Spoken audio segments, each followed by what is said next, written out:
Welcome to Eternal Darkness, where nightmares come to life. I'll be your host through these twisted tales tonight.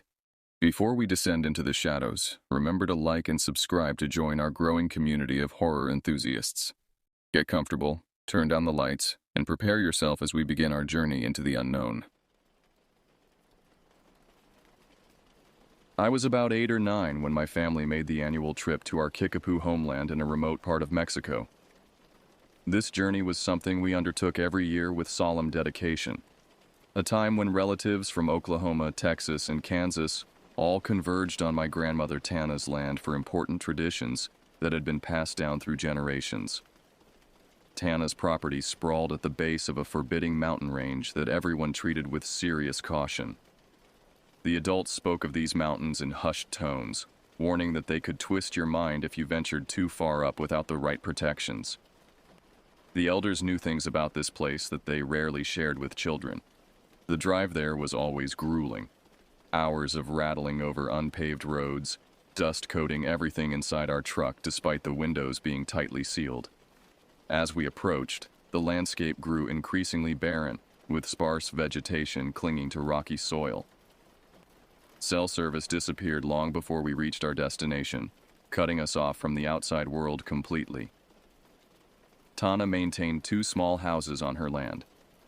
The old house, our designated quarters, was sealed tight, with metal bars over windows that didn't open and steel doors designed to keep out wandering animals or thieves who might prowl when nobody was around. The new house, where my Aunt Winona and Uncle Sanny stayed with their children, had the same bars but featured windows that could swing open, offering some relief from the oppressive heat. My mother, Nita, and father, Atohi, settled my 2 sisters, Amma and Winona, and me in the old house. My cousins Hosa and Lona took the new house with their parents. Another set of cousins, Cheeto and Saya, were also somewhere on the property, helping with daily tasks or assisting Tana with preparations for ceremonies. The isolation hit me anew each time we arrived.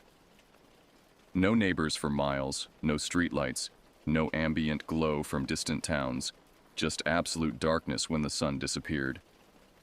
The vastness of the night sky overhead was both beautiful and terrifying.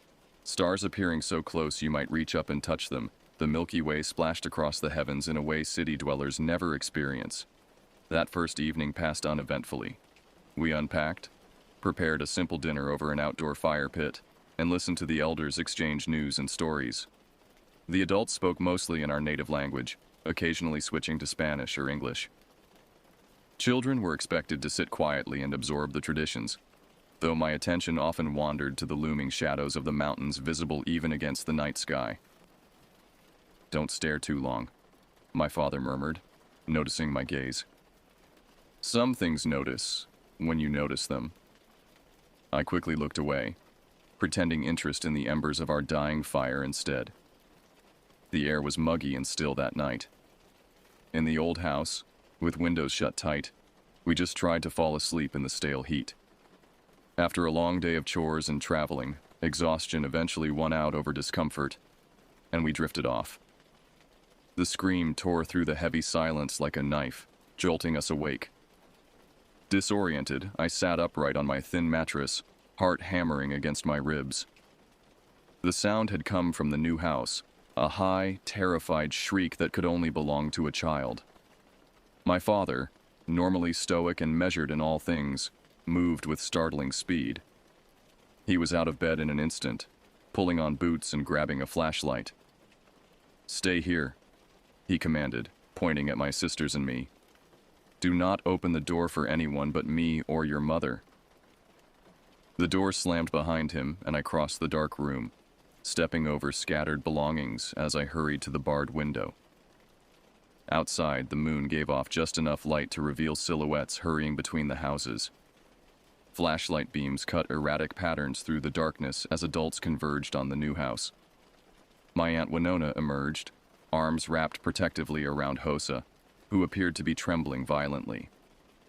She gestured toward the fence line while my Uncle Sanny and several older cousins began to comb the property, scanning the ground and sweeping their lights across the perimeter.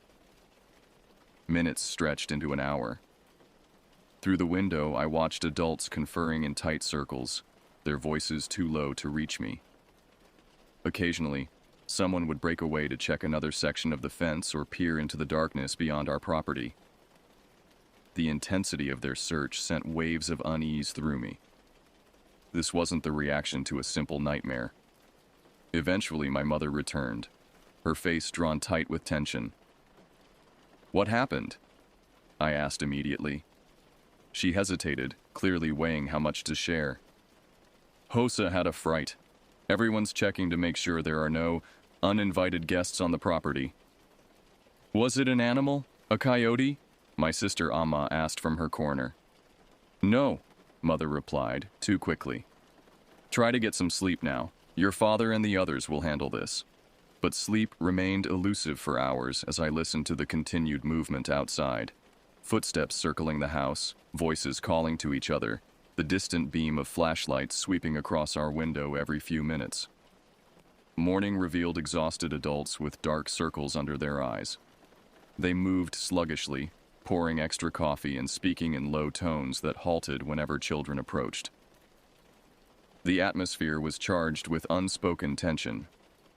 I cornered my cousin Lona near the water pump, determined to learn what had happened. "Hosa saw someone," he said, voice dropping to barely above a whisper. He fell asleep near the open window in the new house. Something woke him. He said he felt someone touching his face. The hair on my arm stood up as Lona continued. He opened his eyes and saw an old woman. She had pressed her head between the bars of the window and was staring down at him. Her hair was long and gray and it brushed his cheek. He said she was smiling. "Maybe he dreamed it," I suggested, though the explanation sounded hollow even to my own ears. Lona shook his head firmly. "He wasn't dreaming. Everyone took it seriously. They searched the whole property." Feeling increasingly unsettled, I sought out my cousin Cheeto, who had been among the adults searching the grounds.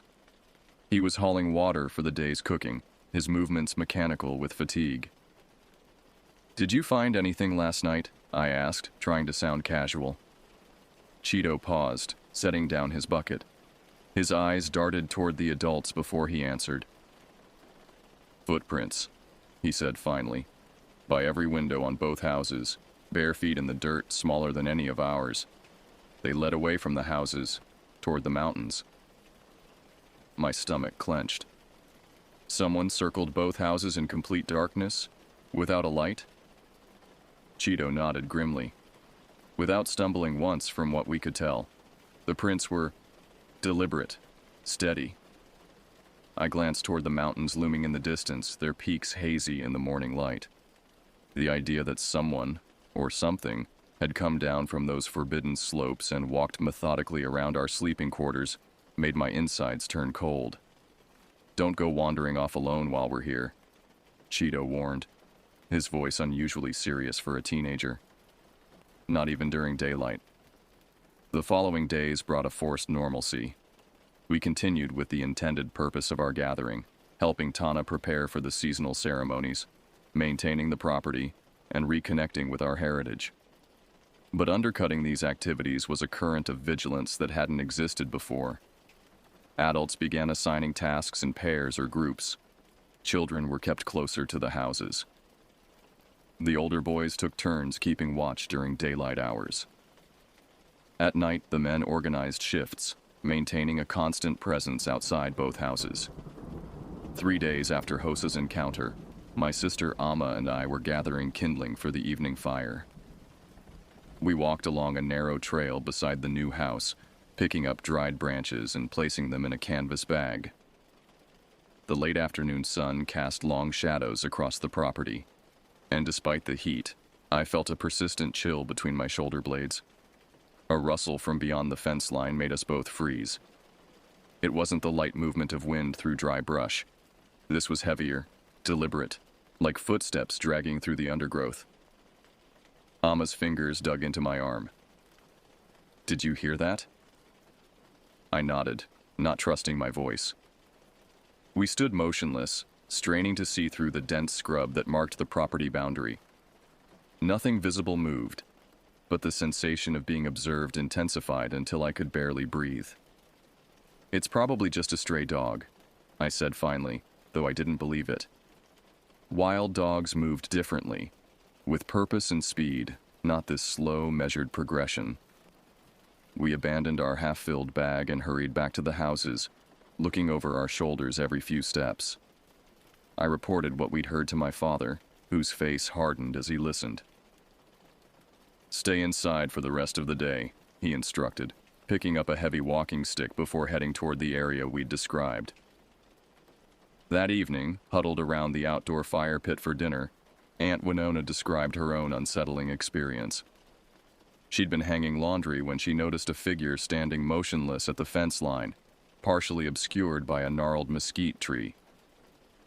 "I thought it might be one of the neighbors from the distant farm," she explained, her voice tight. I called out a greeting in Spanish, then in our language. They didn't respond, just watched. "What did they look like?" Uncle Sanny asked. I couldn't see clearly. The sun was setting behind them, but it seemed to be an older woman, very thin. When I took a few steps closer, she disappeared, not running away, just gone between one blink and the next. After this account, new rules were established. No one was to be alone outside, even during daylight hours. Windows would remain closed and locked in both houses, despite the suffocating heat this would cause. Protective herbs were burned at the perimeter of the property, filling the air with pungent smoke that made my eyes water. That night, unable to sleep in the sweltering old house, I crept from my mattress to sit near the doorway, hoping to catch some air from the crack beneath it. Voices drifted from outside. My mother and Tana, speaking in low tones as they sat on the porch steps. "This isn't the first time," Tana was saying, her weathered voice barely audible. "You remember the incident when you were young? With your cousin?" "I was hoping it was an isolated occurrence," my mother replied. "It's been so many years." "The mountains don't measure time as we do." Tana's tone carried decades of hard-earned wisdom. "What dwells there has patience beyond our understanding." "Should we leave early? Take the children home?" There was a long pause before Tana answered. "Perhaps, but running sometimes attracts pursuit. If we leave before completing what we came for, we may carry something back with us that doesn't belong in your world." Their conversation shifted to preparations for the next day's ceremony, but sleep eluded me entirely now. What had happened to my mother's cousin? Why hadn't these stories been passed down to us children? The next morning, observing the adults more carefully, I noticed new precautions being taken. Uncle Sanny hammered additional reinforcements onto the window bars of both houses. My father and Cheeto spent hours walking the property boundary, checking the integrity of the fence and placing small bundles of herbs at regular intervals along its length. When I questioned my mother about her conversation with Tana, she initially dismissed it, claiming I must have misheard. But something in my expression must have conveyed my fear, because her demeanor softened. "There are things we don't discuss with children," she said finally. "Not to keep secrets, but to prevent fear from taking root too early." "I'm already afraid," I countered. Knowing might help. She sighed deeply, glancing toward the mountains before continuing. "Those mountains have always been different. Our people have known this for generations. Some places in this world thin the boundary between what should and shouldn't exist together. The high places especially." "What comes down from there?" I pressed. "Nothing that belongs here," she answered simply. "Nothing good." On the fourth night, the temperature dropped unexpectedly, bringing the first comfortable evening of our stay. My sister Winona, always the bold one, stayed up reading by lantern light while the rest of us tried to sleep. Around midnight, she shook me awake, her face pale in the dim light. "Listen," she whispered. At first, I heard nothing unusual, just the distant calls of night insects and the soft breathing of our sleeping family members. Then it registered, a slow, methodical scratching against the outside wall. Not the random scrape of branches in wind, there was no wind tonight, but deliberate, like fingernails dragging across the metal siding of the house. Winona extinguished the lantern and pressed herself against the window, trying to see through the narrow gaps in the bars. I joined her, my heart thundering so loudly I was certain it would give us away. In the faint moonlight filtering through the bars, a shape moved below our window, hunched and irregular, with something that caught the silver light. Hair, I realized with mounting horror. Long, stringy hair that seemed to float slightly, as though suspended in water rather than air. The figure paused directly beneath us, and for one terrible moment, I thought it would look up. Instead, it continued its slow circuit of the house, one hand trailing along the wall, nails scraping against metal in that rhythmic pattern we'd heard. "Should we wake everyone?"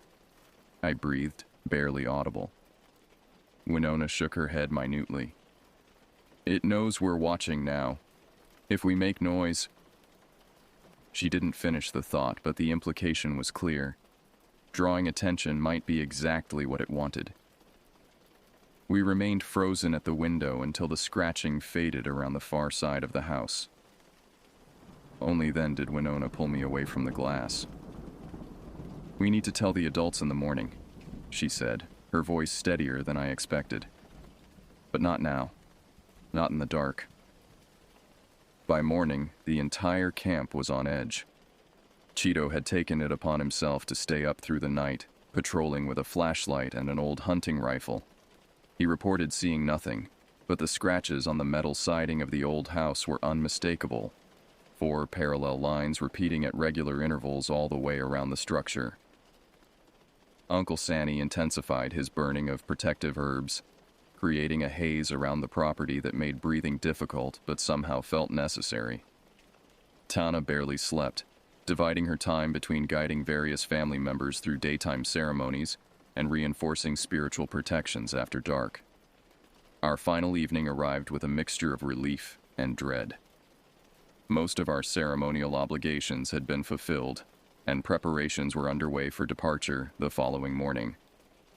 The atmosphere was tense, but hopeful.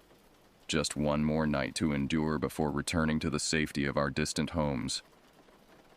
I was helping carry dishes from dinner to the wash basin when a scream erupted from the new house. Not the startled cry of a child this time, but the genuine terror of an adult. My cousin Saya, 18 and usually unflappable, burst through the door, her face drained of color. "There's someone at the window," she gasped. "A hand. I saw a hand on the bars." Every adult mobilized instantly. Uncle Sanny and my father approached the new house from different angles, while others formed a protective circle around the children. Flashlight beams cut through the gathering darkness, scanning windows and the nearby fence line. By the time they reached the window Saya had indicated, there was no one there. But evidence remained.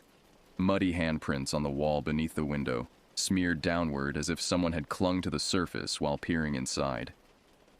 The prints were small, with elongated fingers that seemed too thin for human hands. "Everyone inside," Tana commanded, her authority absolute in that moment. "No one leaves until dawn." We huddled in the old house that night, every available adult armed with whatever makeshift weapons could be found. Sleep was impossible as we listened to the sounds of the darkness. Every creak, every whisper of wind transformed into potential danger in our heightened state of awareness. Near dawn, when the sky had just begun to lighten from black to deep blue, a soft tapping started at each window simultaneously. Tap, tap, tap. Pause. Tap, tap, tap. As though multiple visitors were coordinating their efforts, surrounding us completely. No one moved. No one spoke. We sat in rigid silence as the tapping continued for what felt like hours, but was probably only minutes. When it finally stopped, the silence felt even more threatening than the noise had been. First light revealed fresh evidence of our night visitors. Uncle Sanny found footprints, dozens of them, circling both houses in patterns that made no logical sense. Some tracks overlapped others, as if multiple individuals had paced the same routes repeatedly throughout the night. Most disturbing were the tracks leading away from the property.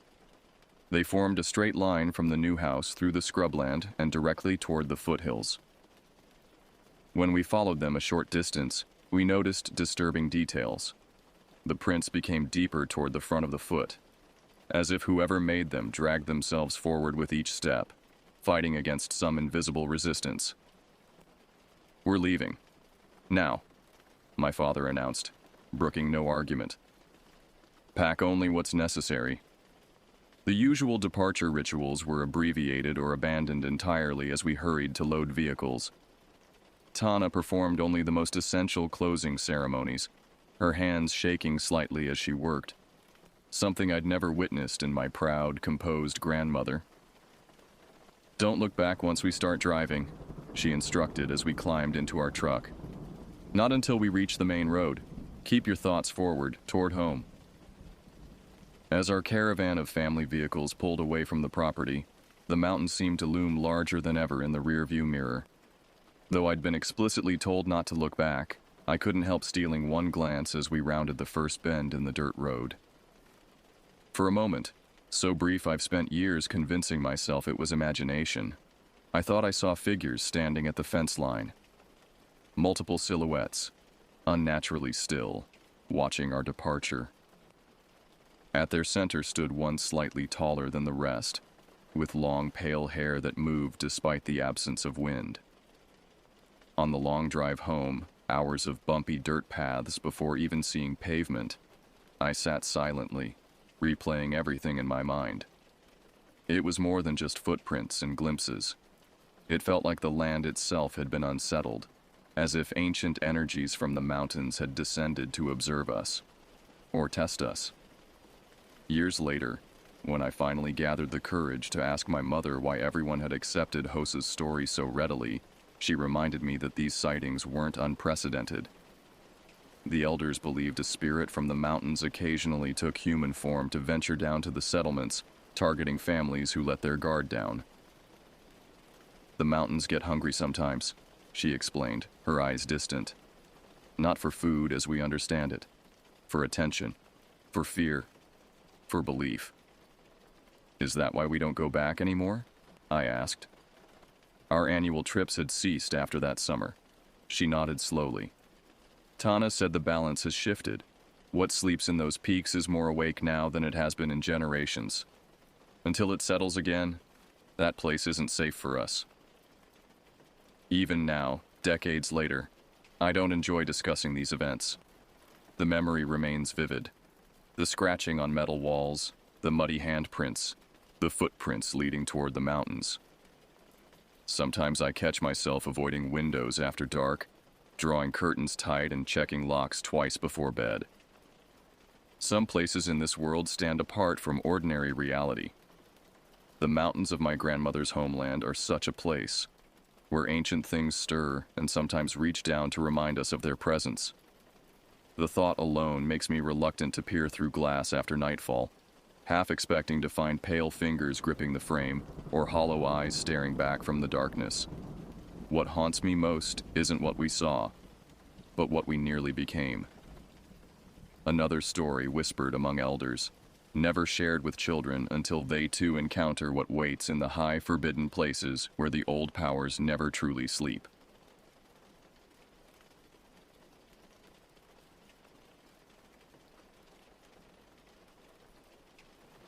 This happened to me during the summer of 2023, when I was 14 years old. The memory still haunts me every time I close my eyes, every time I hear a branch snap in the woods, every time darkness falls earlier than expected.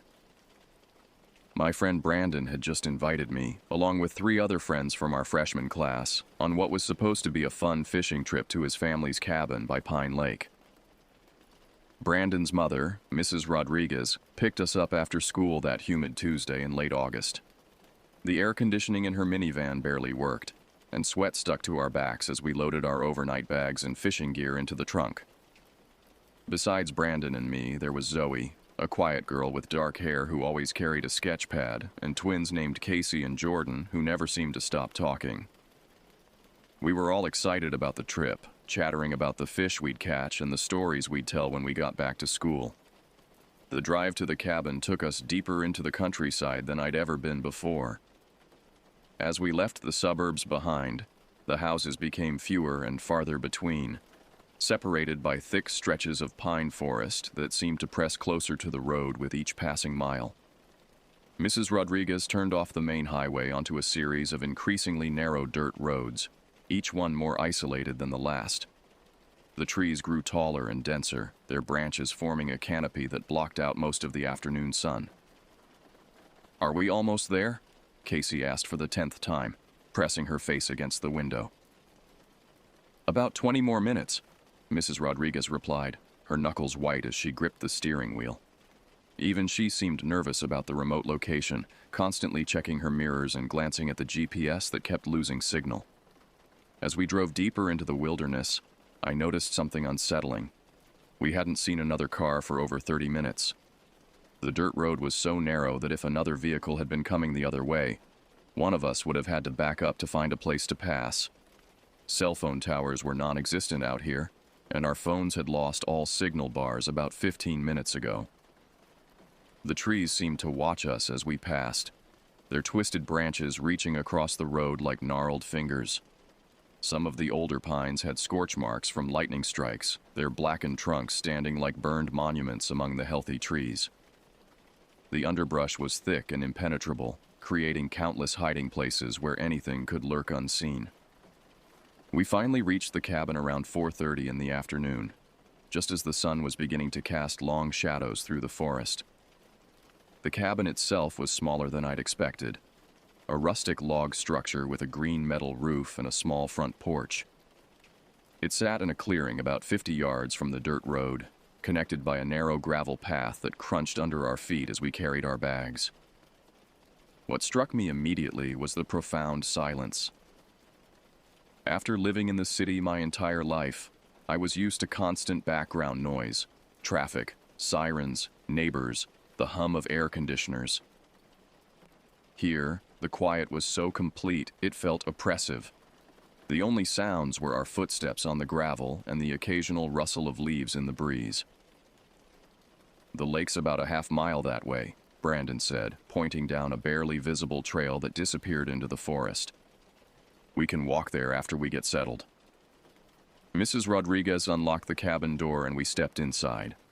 The interior was cramped but cozy, with a small kitchen, a living room with a stone fireplace, and 2 bedrooms.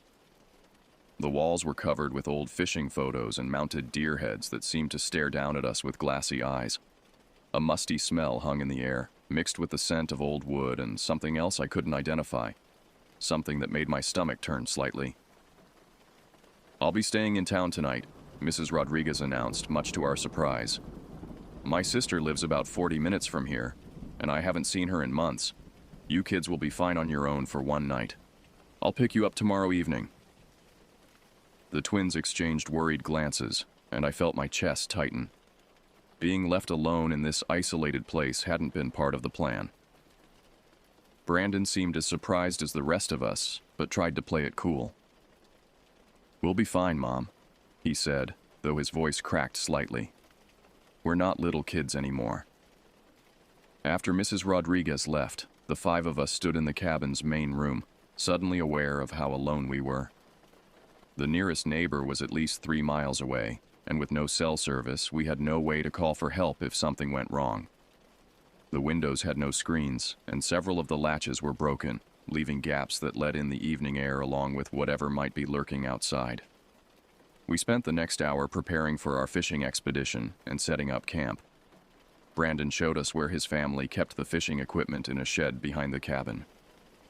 The shed was even more unsettling than the cabin itself, dark and full of shadowy corners where spiders had built elaborate webs. Rusty tools hung from the walls, and animal traps lay scattered on the floor, their metal teeth still sharp and ready to snap. As we organized our gear, I kept having the strange feeling that we were being watched. Every time I turned around, I expected to see someone standing at the edge of the clearing, but there was never anyone there. The feeling persisted, though, like an itch I couldn't scratch. "Did you guys hear that?" Zoe asked suddenly, pausing in the middle of organizing her sketch supplies. We all stopped what we were doing and listened. At first, there was only the usual forest sounds: birds chirping, leaves rustling, the distant creak of tree branches. But then I heard it too. A faint snapping sound, like someone stepping on a dry branch.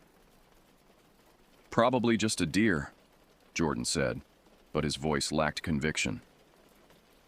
The sound came again, closer this time, followed by what sounded like footsteps moving through the underbrush. We all stood perfectly still, straining to hear more. The footsteps seemed to circle around the clearing, staying just inside the tree line where we couldn't see their source. Brandon grabbed a flashlight from the shed and shone it toward the forest. The beam of light cut through the growing darkness, illuminating tree trunks and hanging branches but revealing nothing else. Whatever had been making the sounds had gone silent. "Hello?" Brandon called out, his voice cracking with nervousness. "Is someone there?" No response. The forest had gone completely quiet, as if every living thing was holding its breath. Even the birds had stopped chirping. We finished gathering our supplies in tense silence, each of us jumping at every small sound. The feeling of being watched had intensified, and I found myself constantly looking over my shoulder. The hairs on the back of my neck stood up, and my hands trembled slightly as I handled the fishing equipment. As evening approached, we decided to cook dinner over an open fire pit that Brandon's family had built in the clearing. We gathered kindling and larger branches from the forest, though none of us ventured more than a few yards from the cabin. The shadows between the trees seemed to shift and move, creating shapes that looked almost human before resolving into nothing more than branches and leaves. Brandon's mother had left us hamburgers and hot dogs to cook over the fire, along with ingredients for s'mores. As the flames crackled and sent sparks up into the darkening sky, we tried to recapture the excitement we'd felt during the drive. But the earlier incident with the mysterious sounds had left us all on edge. I sat on a log facing the fire, trying to focus on the warmth and light rather than the darkness that seemed to press in around us from all sides. The twins sat across from me, their faces pale in the firelight. Zoe had pulled out her sketch pad and was drawing, but I noticed her hands were shaking slightly. As we ate, the sounds from the forest resumed. Branches snapped with increasing frequency, and I could swear I heard footsteps moving through the underbrush. The sound seemed to come from different directions, as if multiple people were moving through the trees around us. "There's definitely something out there," Casey whispered, her burger only half eaten on her plate. "Maybe we should go inside," Jordan suggested, glancing nervously at the dark tree line.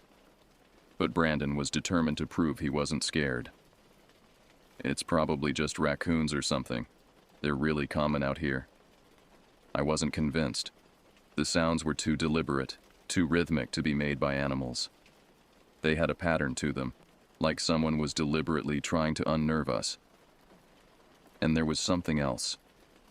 A feeling that whatever was out there was intelligent, calculating, waiting for the right moment to make its move. As we roasted marshmallows for s'mores, the sounds grew bolder. I heard what sounded like someone clearing their throat, followed by a low whistle that seemed to come from directly behind me. I spun around, my heart pounding, but saw nothing except the wall of darkness beyond the firelight. "Did you guys hear that whistle?" I asked, my voice barely above a whisper. They all nodded, their faces grim. We were no longer pretending this was just wildlife.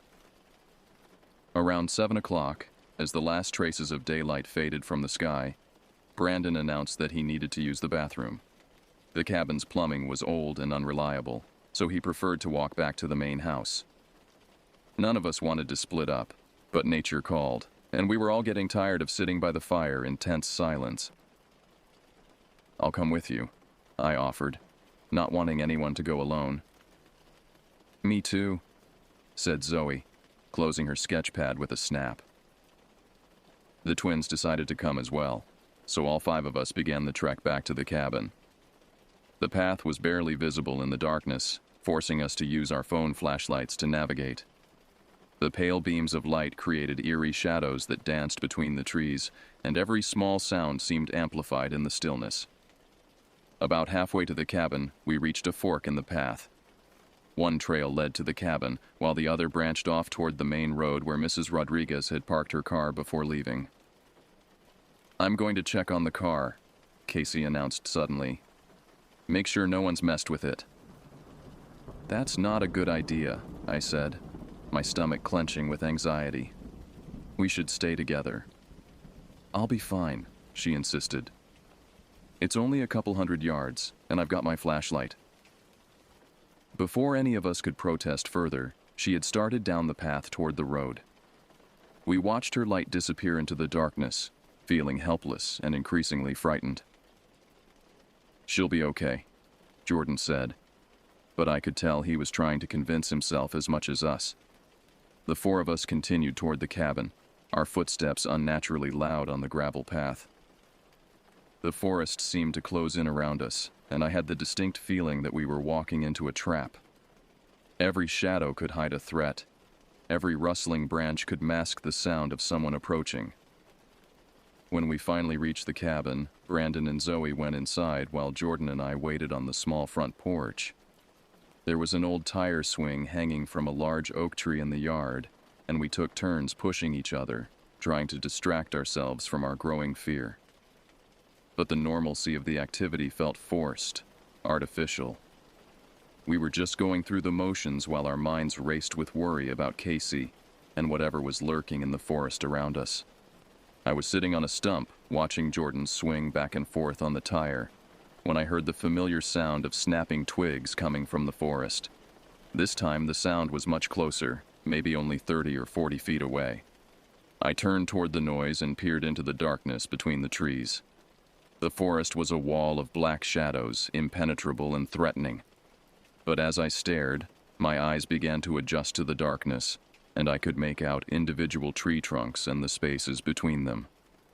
And there, standing perfectly still about 50 feet away, was the unmistakable silhouette of a person. My heart stopped. The figure was tall, much taller than any of us, and appeared to be wearing dark clothing that helped it blend into the shadows.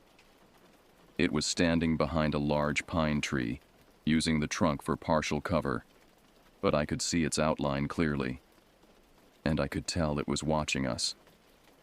For a moment, neither of us moved. The figure seemed to realize I had spotted it, because it shifted slightly, as if debating whether to retreat or advance. Then, suddenly it turned and ran deeper into the forest. I could hear its footsteps pounding through the underbrush, growing fainter as it fled. "Jordan!" I called out, my voice tight with fear. "There's someone in the woods." He stopped swinging and looked at me with wide eyes. "What do you mean?" "I saw a person, a tall person in dark clothes. They were watching us from behind that big pine tree." Jordan jumped off the swing and came over to where I was standing. "Are you sure? It's pretty dark out here." "I'm positive, and when they saw me looking, they ran away." Just then, Brandon and Zoe came out of the cabin. I immediately told them what I had seen, but their reactions were skeptical. "You're probably just seeing things," Brandon said, though he didn't sound entirely convinced. "The darkness can play tricks on your eyes." "It wasn't my imagination," I insisted. "There was definitely someone there." To prove my point, I grabbed a flashlight and walked toward the spot where I had seen the figure. The others followed reluctantly, staying close together. When we reached the pine tree, I shone the light on the ground around its base. The evidence was undeniable. The soft earth was churned up with fresh footprints, large boot prints that were clearly made by an adult. Broken branches and crushed leaves marked a path leading deeper into the forest. showing the route the intruder had taken when fleeing. "Oh, God," Zoe whispered, her face pale in the flashlight beam. "Someone's been spying on us." We all stared at the footprints in horrified silence. The implications were terrifying. How long had this person been watching us? What did they want? And most importantly, where were they now? Shaken by the discovery, we decided to head back to check on Casey. None of us wanted to admit it, but we were all thinking the same thing. If there was a stranger lurking in the forest, Casey could be in serious danger. We hurried down the path toward the main road, our flashlights creating wild patterns of light and shadow as we moved. The forest seemed more threatening now, full of potential hiding places and ambush points. Every shadow could conceal an attacker. Every sound could herald an assault. As we approached the area where the car was parked, we heard the most bone-chilling, terrifying scream I had ever heard in my life. It was Casey's voice, filled with pure terror and desperation. The sound cut through the night air like a knife, making my blood freeze in my veins. "Casey!" Jordan screamed, and we all broke into a run. We found her sitting in the car with all the doors locked, her face pressed against the window. She was sobbing hysterically, her whole body shaking with terror. The car windows were rolled down about 4 inches, just enough space for someone to reach inside. And there, pressed against the driver's side window, was a man's hand. The hand belonged to a tall figure dressed entirely in black. Black pants, black jacket, black gloves. He was at least 6.5 feet tall, with broad shoulders and a menacing presence. His face was hidden in shadow, but I could see his eyes gleaming in the darkness as he tried to force his hand through the narrow gap in the window. In his other hand, he held a large hunting knife with a serrated blade that caught the moonlight. The sight of the weapon made my legs weak, and I felt like I might collapse from fear. When the man saw us approaching, he immediately abandoned his attack on Casey and turned to face us. For a moment, we all stood frozen in a terrifying standoff. The stranger was much larger and stronger than any of us, and he was armed with a deadly weapon. But then Brandon appeared beside us, and I saw that he was carrying something, his father's shotgun from the cabin. His hands were shaking as he pointed it at the intruder, but his voice was steady when he spoke. "Get away from her right now," he said, his finger on the trigger. The man in black seemed to weigh his options for a moment. Then, without saying a word, he backed away from the car and disappeared into the forest. We heard the sound of an engine starting somewhere in the darkness, followed by the screech of tires on gravel as a vehicle sped away. We immediately surrounded the car, and Casey unlocked the doors with trembling hands. She collapsed into Jordan's arms, sobbing uncontrollably and barely able to speak. When she finally managed to tell us what had happened, the story was even more terrifying than I had imagined. "I was just sitting here listening to music," she said between sobs. "And then suddenly there was this hand trying to grab me through the window. He was trying to unlock the door, and when I screamed, he pulled out that knife and started threatening me. He said he was going to hurt me if I didn't open the door." She paused, shuddering at the memory. "I think he would have killed me if you hadn't shown up when you did. He kept saying things, horrible things about what he was going to do to me." The realization hit us all at once. This hadn't been a random encounter. The stranger had been watching us for hours, learning our routines, waiting for one of us to be alone and vulnerable. Casey had been his target, and if we hadn't arrived when we did, the consequences would have been unthinkable. Brandon immediately called his mother on the cabin's landline, and she arrived within an hour with 2 police officers.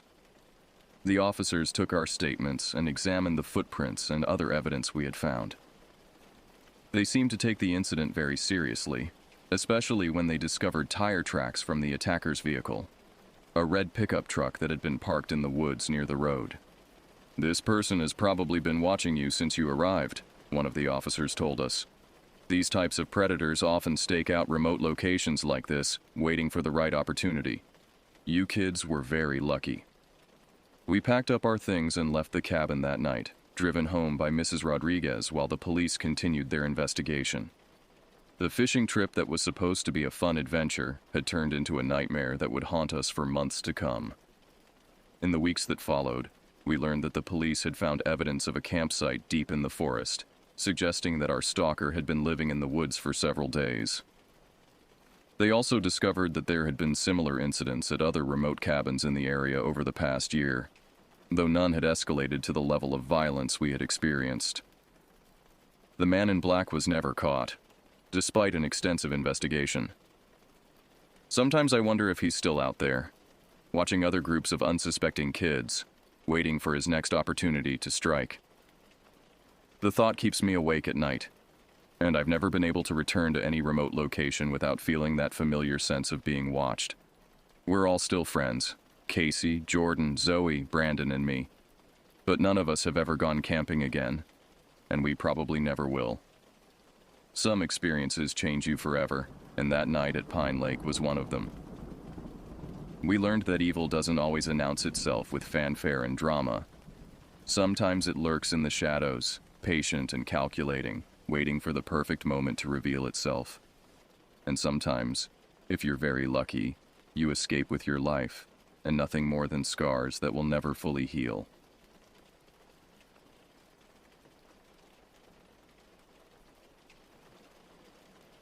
The hunting cabin stood exactly as I remembered it from my childhood visits 15 years ago.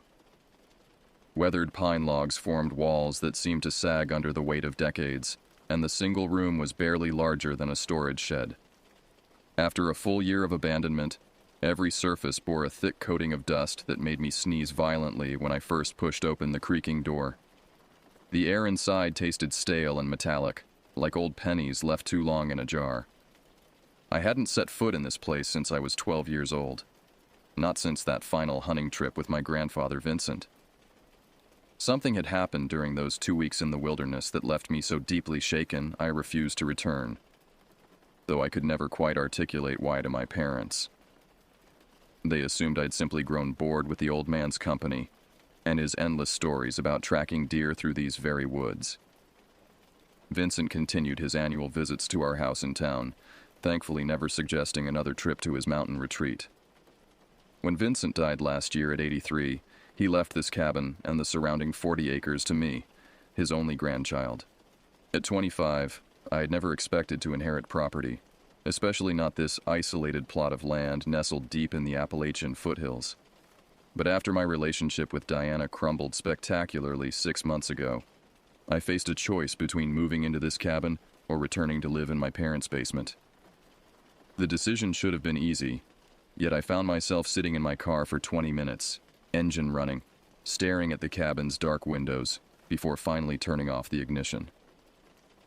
The local newspaper, the Mountain Herald, reported that Vincent had died from complications after a fall while chopping firewood behind his cabin.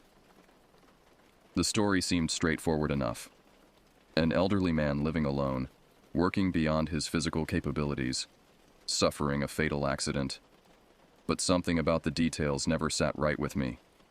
The reporter mentioned that Vincent's body wasn't discovered for 3 days, and when the sheriff's deputy finally found him, the scene looked disturbed. I never learned what that meant exactly, and when I asked my parents, they simply said accidents in the woods could look messy. As I pulled my rusted Ford pickup into the overgrown driveway, I kept my father's hunting rifle within easy reach on the passenger seat. Logically, I knew the weapon provided little real protection against whatever dangers might lurk in these mountains, but the familiar weight of it brought a measure of comfort. I hadn't touched a gun in years, not since those childhood hunting trips, but muscle memory guided my hands as I checked the chamber in safety. The cabin's interior revealed signs of Vincent's final months. Canned goods lined makeshift shelves, their labels faded but contents still good. The ancient refrigerator hummed loudly but kept things cold. A wood-burning stove dominated one corner, its chimney pipe disappearing through the ceiling with alarming gaps that probably violated several building codes. Vincent's clothes still hung from nails driven into the log walls, and his reading glasses sat folded on a small table beside a half-finished crossword puzzle dated more than a year ago. I spent the remainder of that first day cleaning away the dust and mouse droppings, trying to make the space habitable. The physical work kept my mind occupied, preventing me from dwelling on the memories that seemed to press against the edges of my consciousness like shadows gathering at sunset. Every few minutes I found myself glancing toward the windows, though I couldn't say what I expected to see beyond the darkening tree line. That first night passed quietly enough. I slept fitfully on Vincent's narrow cot, wrapped in wool blankets that smelled of wood smoke and old age. Strange dreams plagued my rest, half-remembered fragments involving my grandfather's voice calling my name from somewhere deep in the forest, though I could never quite locate the source. The second day dawned gray and humid, with low clouds clinging to the mountain peaks like dirty cotton. I woke feeling unrested despite sleeping for nearly 10 hours, my body aching as though I'd spent the night running rather than lying still. After a breakfast of instant coffee and canned peaches, I decided to explore the property, hoping fresh air might clear the mental fog that seemed to have settled over me since arriving. Vincent's 40 acres stretched up the mountainside in an irregular polygon, bounded by old survey markers driven into trees decades ago. Most of the land remained heavily forested, with narrow game trails winding between massive oaks and towering pines. I followed one trail for about half a mile before it petered out at a rocky outcropping that offered a view of the valley below. From this vantage point, I could see my grandfather's cabin looking impossibly small and vulnerable, a tiny brown speck surrounded by an ocean of green. The isolation struck me then with startling force. I hadn't encountered another human being since the gas station attendant 20 miles back down the mountain road. No neighbors, no passing cars, no distant sounds of civilization penetrated this wilderness sanctuary. The silence felt almost aggressive in its completeness, broken only by the occasional bird call or rustle of wind through leaves. Returning to the cabin as afternoon shadows began lengthening, I noticed something that made my steps falter. Fresh scratches marked the wooden siding near the front door. Long, parallel gouges that definitely hadn't been there when I arrived. The marks appeared to have been made by something with multiple claws, each groove cutting deep enough into the seasoned pine to expose the lighter wood beneath. I knelt to examine the scratches more closely, running my fingers along their edges. The wood felt rough and splintered, as though whatever made these marks had raked across the siding with considerable force. Each gouge measured roughly 6 inches long, and they were positioned about 7 feet off the ground, too high for any normal animal I could think of. A bear might leave similar marks, but bears in this region rarely grew large enough to reach that height while standing on hind legs. The scratches looked fresh, made within the last day or two at most. The exposed wood showed no signs of weathering, and small curls of pine shaving still clung to some of the deeper gouges. I tried to convince myself that some large animal had simply been investigating the cabin, perhaps drawn by unfamiliar scents or curious about the recent human activity. But the methodical spacing of the marks suggested something more deliberate than casual investigation. That evening, I found myself constantly glancing toward the windows as darkness fell. Every creak of the old cabin settling, every whisper of wind through the trees, seemed amplified in the profound quiet. I kept the rifle close at hand and made sure all the windows were securely latched, though the flimsy hardware would pose little obstacle to anything truly determined to gain entry. Around midnight, I was startled awake by a sound I couldn't immediately identify, a rhythmic scraping noise that seemed to come from just outside the cabin walls. Heart hammering against my ribs, I lay motionless in the darkness, straining my ears to pinpoint the source.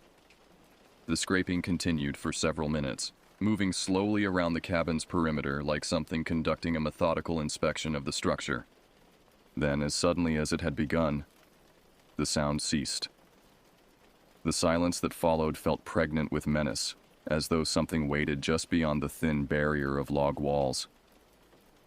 I remained awake until dawn, clutching the rifle and jumping at every small noise. When morning finally arrived, I rushed outside to examine the cabin's exterior. Fresh scratches covered nearly every surface I could see, all positioned at the same height as the original marks. Whatever had made them possessed remarkable reach and seemed to have circled the entire building multiple times during the night. The methodical nature of the damage sent waves of unease through my chest. This wasn't random animal behavior. It suggested intelligence and purpose that I found deeply disturbing. By the third morning, exhaustion had settled into my bones like a physical weight. I'd managed perhaps 2 hours of actual rest, spending most of the night alert to every sound filtering through the cabin walls. The fresh scratches covered the building's exterior in overlapping patterns, creating an almost artistic design that might have been beautiful under different circumstances. I drove into the nearest town, a place called Cedar Falls, about 15 miles down a winding mountain road. The general store doubled as a post office and social hub, its wooden floors creaking under the weight of hunters, hikers, and locals picking up supplies. Behind the counter stood a woman in her 60s with steel gray hair and intelligent blue eyes that seemed to catalog every detail of my appearance. "You must be Vincent's grandson," she said before I'd even spoken. "I'm Dorothy. Heard you'd inherited the old place up on Bear Ridge. How you finding it up there?" "It's quiet," I replied, selecting a box of ammunition from the shelf behind her. "Almost too quiet, if that makes sense." Dorothy nodded knowingly. Isolation can play tricks on a person's mind, especially someone not used to it. That cabin's been empty for over a year now. Sometimes when a place sits vacant that long, it starts attracting attention. Something in her tone made me look up sharply. "What kind of attention?" "Oh, you know how it is. Animals get bold when humans aren't around to keep them in line. Bears, mostly. Sometimes a mountain lion drifts down from the high country. Your grandfather had his share of visitors toward the end."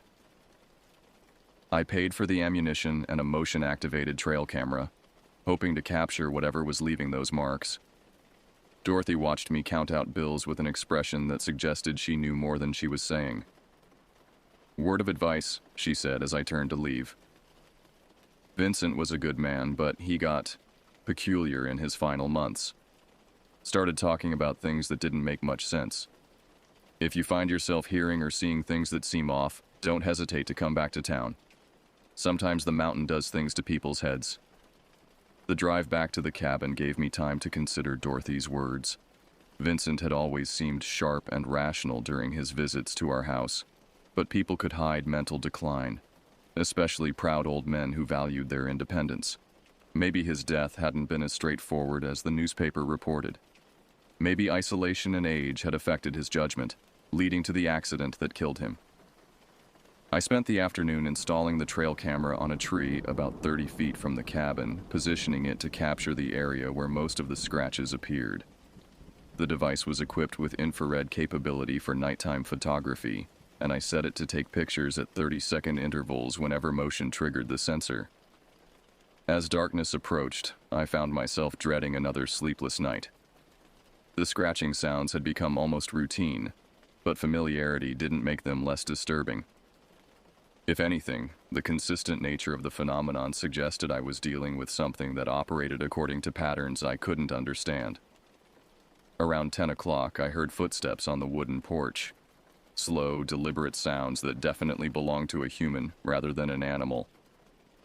My heart rate spiked as I grabbed the rifle and crept toward the front window. Through the gap between curtains, I could see a tall figure standing motionless near the door, facing away from the cabin toward the dark forest.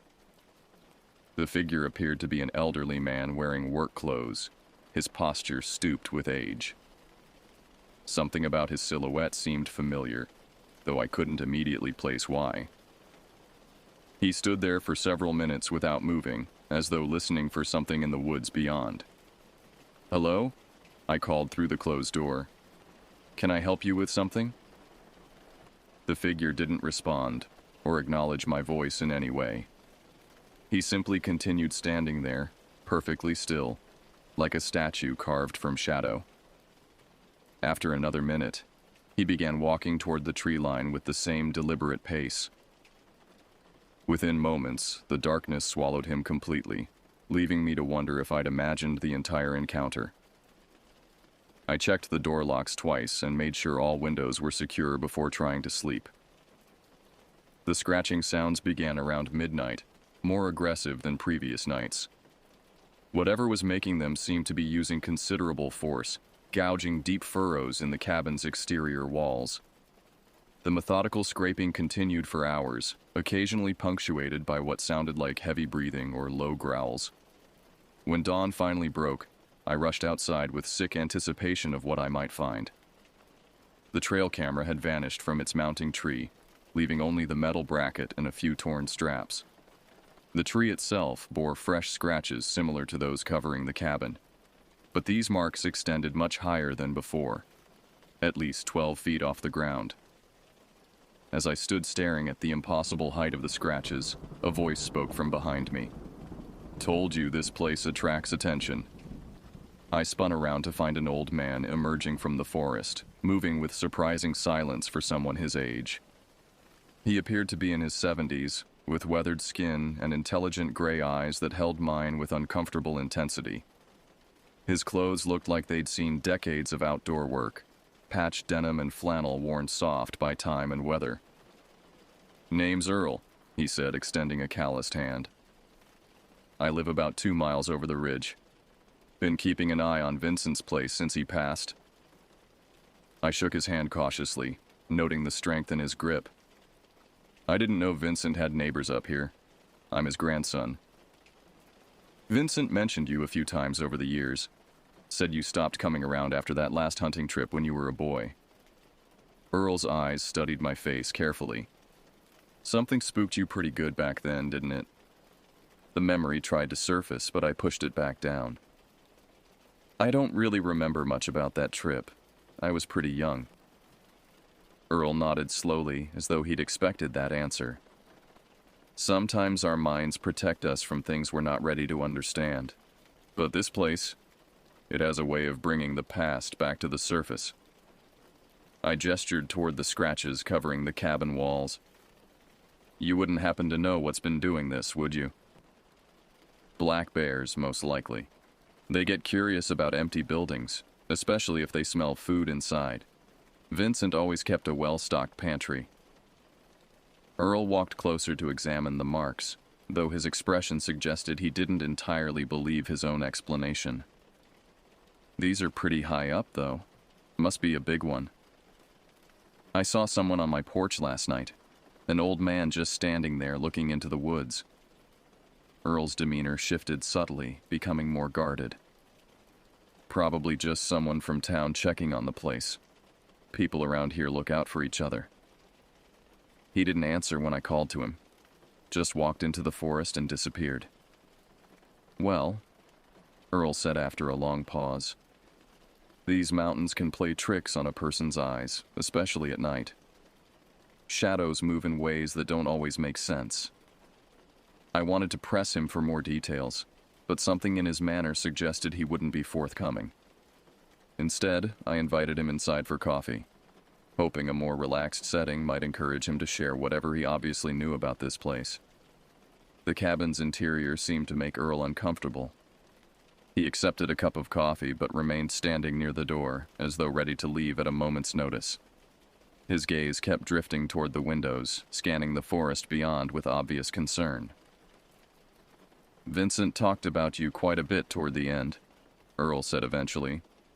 "Worried about what would happen to this place after he was gone.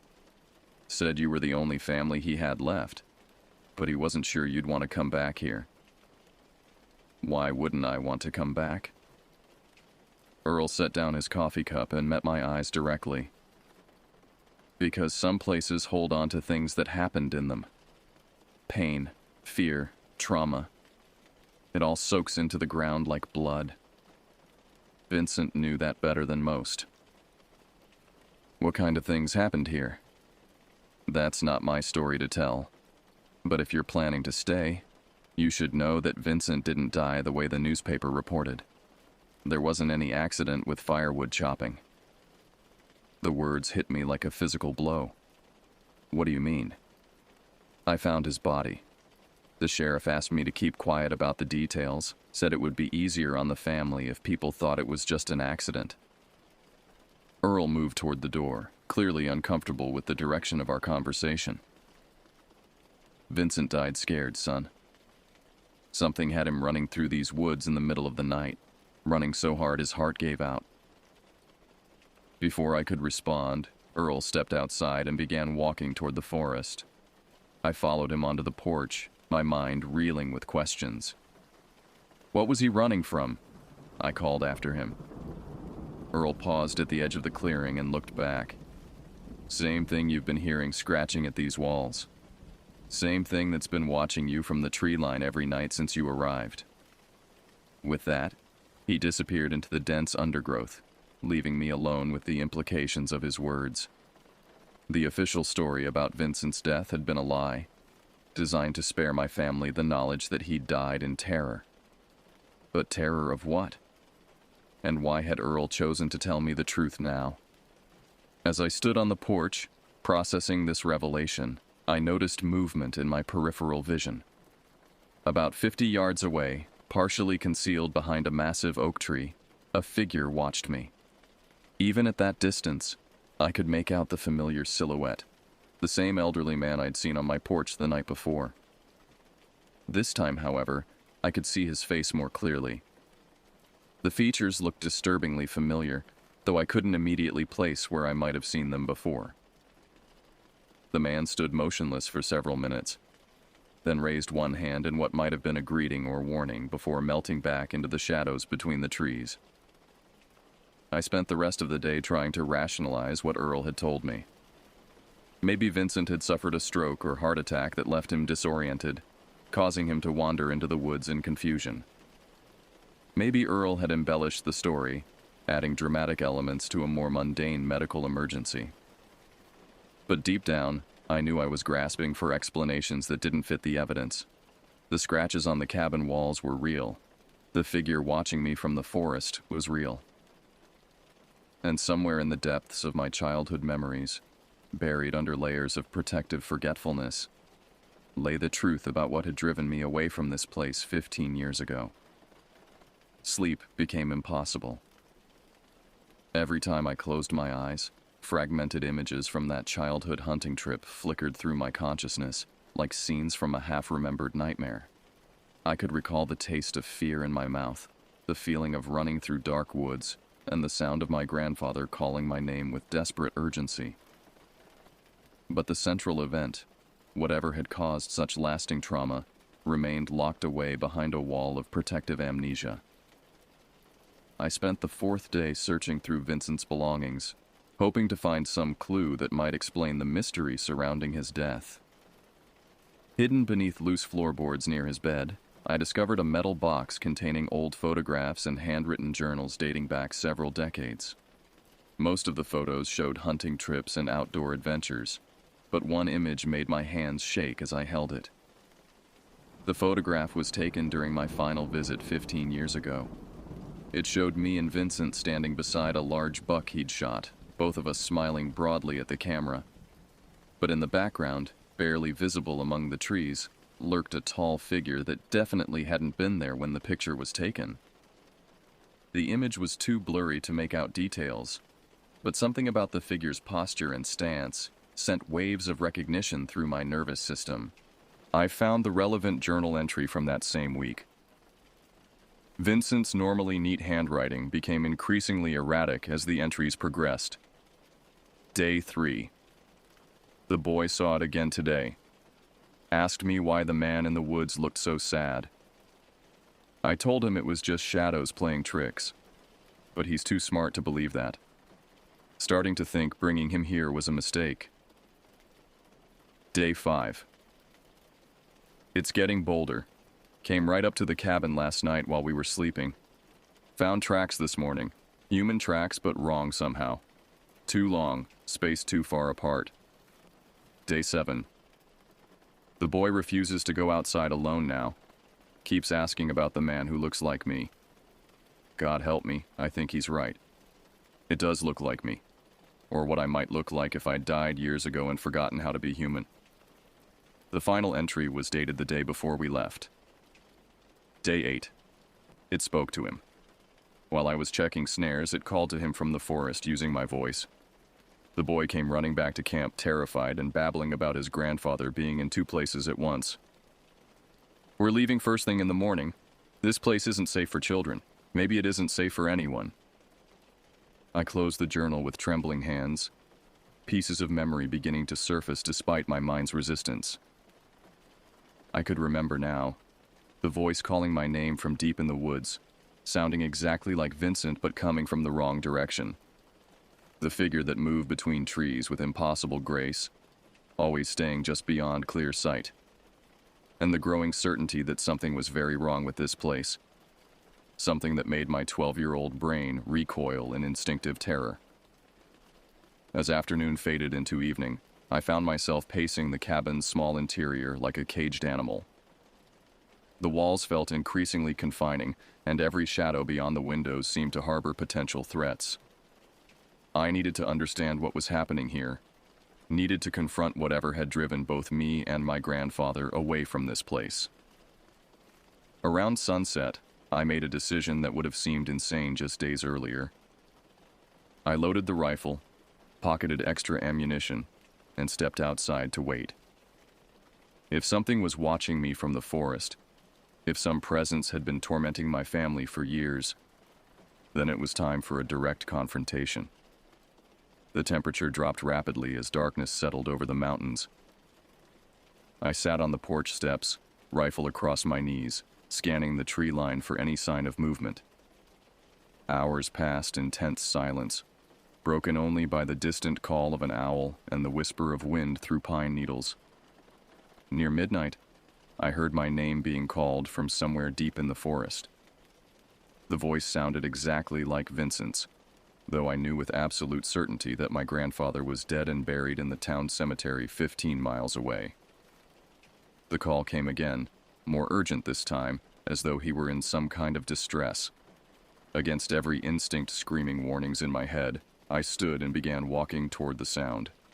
The voice continued calling, always staying just far enough ahead to remain out of sight. I followed it deeper into the woods than I'd ever ventured, guided by moonlight filtering through the canopy and the increasingly frantic tone of the calls. After what felt like hours of walking, I emerged into a small clearing I'd never seen before. At its center stood the figure I'd been glimpsing from a distance, the same elderly man who'd been watching me from the forest. In the pale moonlight, I could finally see his face clearly. It was Vincent. Or rather, it was Vincent as he might have appeared after months of living wild in the forest. His clothes hung in tatters, his hair and beard grown long and unkempt. His skin had taken on a grayish pallor that made him look more corpse than living man. But his eyes held a terrible awareness that fixed on me with desperate intensity. "You came back," he said, his voice a hoarse whisper that barely sounded human. "I told you to stay away, but you came back anyway." I raised the rifle, though my hands shook so badly I could barely aim. "You're dead. I saw your grave." Vincent, or whatever this thing was, shook his head slowly. "Death isn't always the end, boy. Not in places like this. Some things hold on, refuse to let go.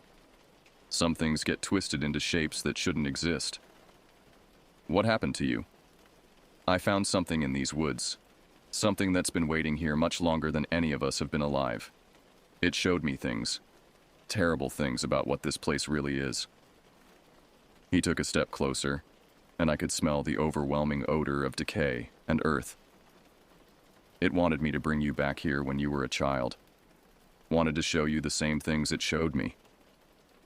The memory hit me then with devastating clarity. I remembered now. Following Vincent into these same woods. Hearing voices that sounded like family members calling from impossible directions. I remembered seeing things moving between the trees that my young mind had interpreted as ghosts or monsters. And I remembered Vincent himself changing, becoming something else entirely as the week progressed. "You're not my grandfather," I whispered. The thing wearing Vincent's face smiled, revealing teeth that were far too sharp. "Smart boy. Always were too smart for your own good. Your grandfather died the day you left this place 15 years ago. I've been wearing his shape ever since, waiting for you to come home. The revelation should have sent me fleeing back toward the cabin, but instead I found myself frozen in place, paralyzed by the implications of what I was hearing. If Vincent had been dead for 15 years, who had been visiting our family home? Who had died in the woods a year ago, leaving behind a body that convinced everyone he'd simply lived longer than anyone realized? You visited us, I said, struggling to process the impossibility of the situation. Every Christmas, every birthday. You knew things only my grandfather could have known. The creature nodded, its expression shifting between Vincent's familiar features and something far more alien. Memory is just information, boy. When someone dies in a place like this, all their thoughts and experiences soak into the ground like spilled blood. I absorbed everything he was, everything he knew and felt and remembered. But you're not him. No. I'm something much older. I was here before your grandfather, before his grandfather, before any human walked these mountains. This forest is my body, these trees my nervous system. Every living thing that dies here becomes part of me. I tried to back away, but my legs refused to obey. The rifle felt impossibly heavy in my hands, and I realized with growing horror that I couldn't remember how to operate it properly. The creature's presence seemed to be affecting my mind, making coherent thought increasingly difficult. You've been feeding on my family for years, I managed to say. Feeding is the wrong word. I've been learning. Humans fascinate me with your capacity for complex emotion and abstract thought. Your grandfather was particularly interesting. His love for you, his guilt over bringing you to this place, his desperate desire to protect you from what he'd unleashed. The thing that looked like Vincent circled me slowly, never taking its eyes off my face. Do you remember what really happened during that last hunting trip? Do you remember what you saw? Against my will, the memory surfaced completely. I was 12 years old again, following my grandfather deeper into the forest than we'd ever gone before.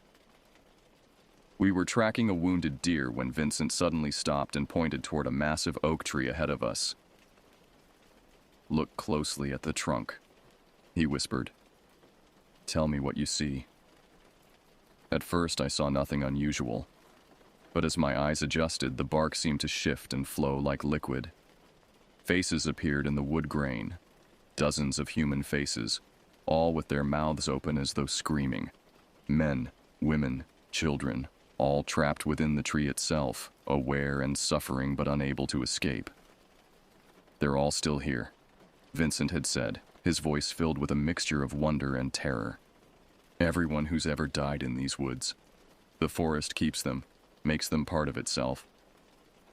I remembered running then, crashing through the underbrush in blind panic while Vincent called after me.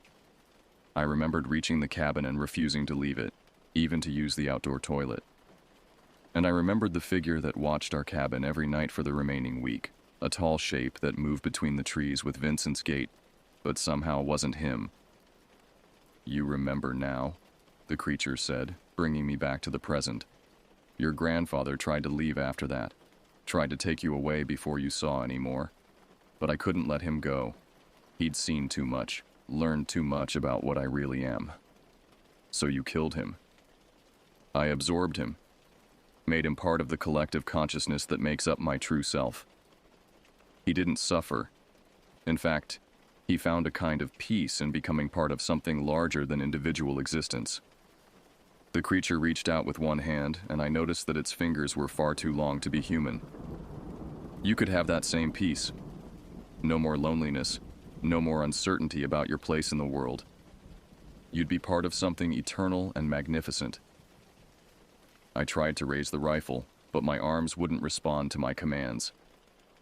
The creature's influence over my nervous system was growing stronger, making it increasingly difficult to maintain independent thought. All around us, the forest itself seemed to be watching, waiting to see what I would choose. Your grandfather is still here, you know, it continued. Part of him, anyway, The part that loved you most. He wants you to join us, to become part of the family we've created in these woods. Despite the terror coursing through my system, I found my voice. If he's really here, let me talk to him. Let me hear it from him directly. The creature's expression changed, becoming more recognizably Vincent's. When it spoke again, the voice carried my grandfather's familiar cadence and inflection. Hello, grandson. I've missed you terribly. Even knowing what this thing was, hearing Vincent's voice again brought tears to my eyes. Grandpa? Is it really you? Part of me, yes. The part that remembers teaching you to shoot, watching you take your first deer, reading you stories when you stayed over at our house. The voice held genuine warmth and affection. I'm sorry about what happened during that last trip. I should have protected you better. Are you happy here? Vincent's expression grew thoughtful. Happy isn't the right word. But I'm not suffering, if that's what you're worried about. I'm part of something much larger now. Something that's existed since before human memory. There's a kind of peace in surrendering individual consciousness to become part of a greater whole. I wanted to believe him, wanted to accept that my grandfather had found some form of contentment in this impossible situation. But something in his tone suggested he was holding back, that not everything about his current state was as wonderful as he claimed. What about the others? I asked. The faces I saw in the tree trunk. Are they at peace too? Vincent's expression faltered slightly. Some adapt better than others. Some cling to their individual identities longer than is healthy. But eventually, they all learn to let go and become part of the collective. The forest around us had grown completely silent, as though every living creature was holding its breath in anticipation of my decision. I could feel the weight of countless eyes watching from the darkness between the trees, and I understood with growing clarity that this entire conversation was leading toward an ultimatum. What happens if I refuse? I asked. The creature's features shifted away from Vincent's familiar appearance, revealing something far more alien underneath. You can't leave, if that's what you're wondering. You've seen too much, learned too much about what this place really is. The knowledge you carry would be dangerous if it reached the outside world. So my choices are join you willingly or be forced to join you. Those have always been the only choices available to your family. Your grandfather chose to explore these woods despite the warnings he'd heard from previous generations. Your great-grandfather made the same choice. This place has been calling to your bloodline for over a century. The revelation hit me like a physical blow. How many of my family members have you absorbed? Enough to know that your genetic line carries a particular sensitivity to the supernatural. You can see and hear things that others miss. That makes you valuable to me in ways that ordinary humans are not.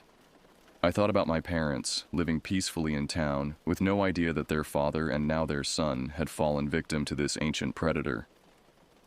They would assume I'd simply chosen to live as a hermit on my inherited property, visiting occasionally, but gradually becoming more reclusive as the years passed. The creature could maintain that deception indefinitely, using my face and voice to reassure them that I was fine, while slowly absorbing everything that made me who I was.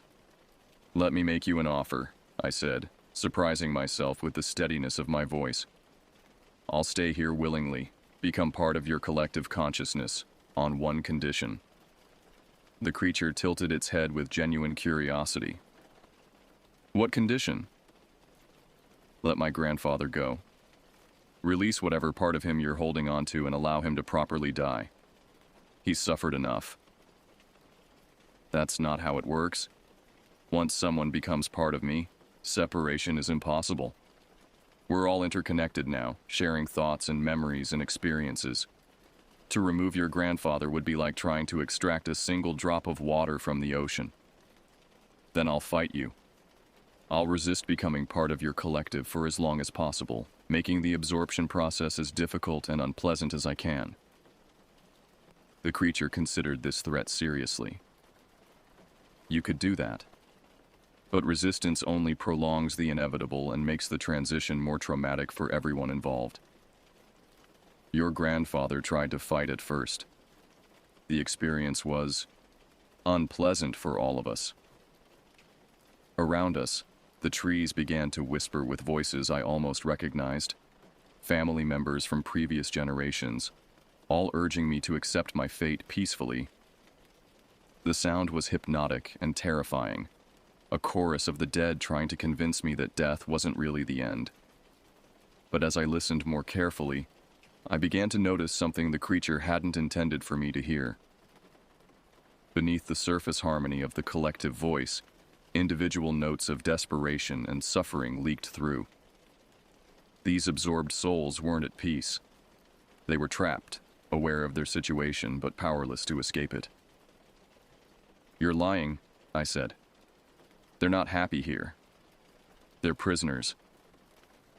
The creature's false mask of benevolence finally slipped away completely, revealing something ancient and hungry underneath. Happiness is irrelevant. What matters is continuity, preservation, the eternal cycle of death and rebirth that keeps the forest alive. Your individual desires and fears are meaningless compared to the greater purpose you'll serve. The hypnotic effect of its presence intensified, making it nearly impossible to think clearly. I could feel my resistance weakening, my sense of self beginning to blur around the edges. In desperation, I focused on the one memory that burned brightest in my consciousness. The moment when 12-year-old me had seen the faces trapped in the oak tree and recognized the horror of what this place really was. That memory gave me the strength to raise the rifle, though my hands shook so badly I could barely aim.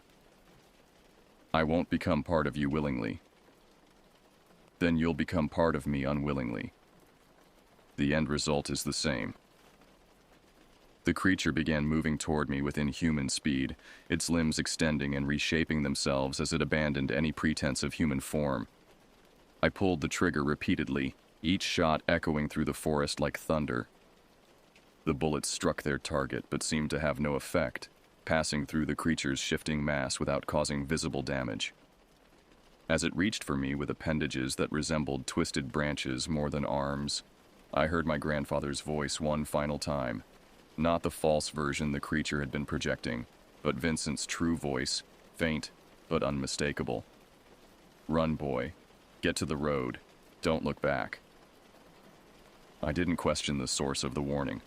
I turned and sprinted toward what I hoped was the direction of the cabin, crashing through underbrush and leaping over fallen logs in complete darkness. Behind me, the creature's roar of frustration shook the trees, and I could hear it pursuing me with the sound of breaking branches and disturbed earth. The forest seemed to actively impede my escape, with roots trying to trip me and low-hanging branches reaching out to snag my clothes. But somehow, guided by instinct or luck or my grandfather's spirit, I managed to stay ahead of my pursuer. After what felt like hours of blind running, I saw the cabin's dark outline ahead. I burst through the front door and immediately began throwing my belongings into my duffel bag. Whatever power this creature possessed seemed limited to the deep forest. If I could reach my truck and get back to the main road, I might have a chance of escape. The scratching sounds began before I'd finished packing, but this time they were accompanied by something far worse, the sound of the cabin's walls beginning to splinter and crack under tremendous pressure. The creature was no longer content to wait outside. It was coming in. The front wall of the cabin bulged inward as something massive pressed against it from outside. Wooden beams creaked ominously, and I could hear nails being slowly pulled from their moorings. I grabbed my bag and the rifle, racing toward the back door as the front of the structure began to collapse. The creature burst through the failing wall just as I cleared the rear exit, its form now completely inhuman, a writhing mass of vegetation and shadow that only vaguely suggested the shape it had worn earlier. Vines and branches erupted from its body, reaching for me with obvious hunger. My truck sat 20 yards away across the clearing, keys thankfully still in my pocket. I sprinted toward it as tentacles of woody growth shot past my head, some coming close enough that I could smell the overwhelming odor of decay and rich earth that surrounded the creature. The engine turned over on the third try, and I floored the accelerator before the transmission had fully engaged. Gravel sprayed behind the wheels as I fishtailed toward the narrow dirt road that led down the mountain. In the rearview mirror, I could see the creature pursuing me, flowing across the ground like a tide of animate forest matter. But as I'd hoped, its speed decreased dramatically once I reached the road.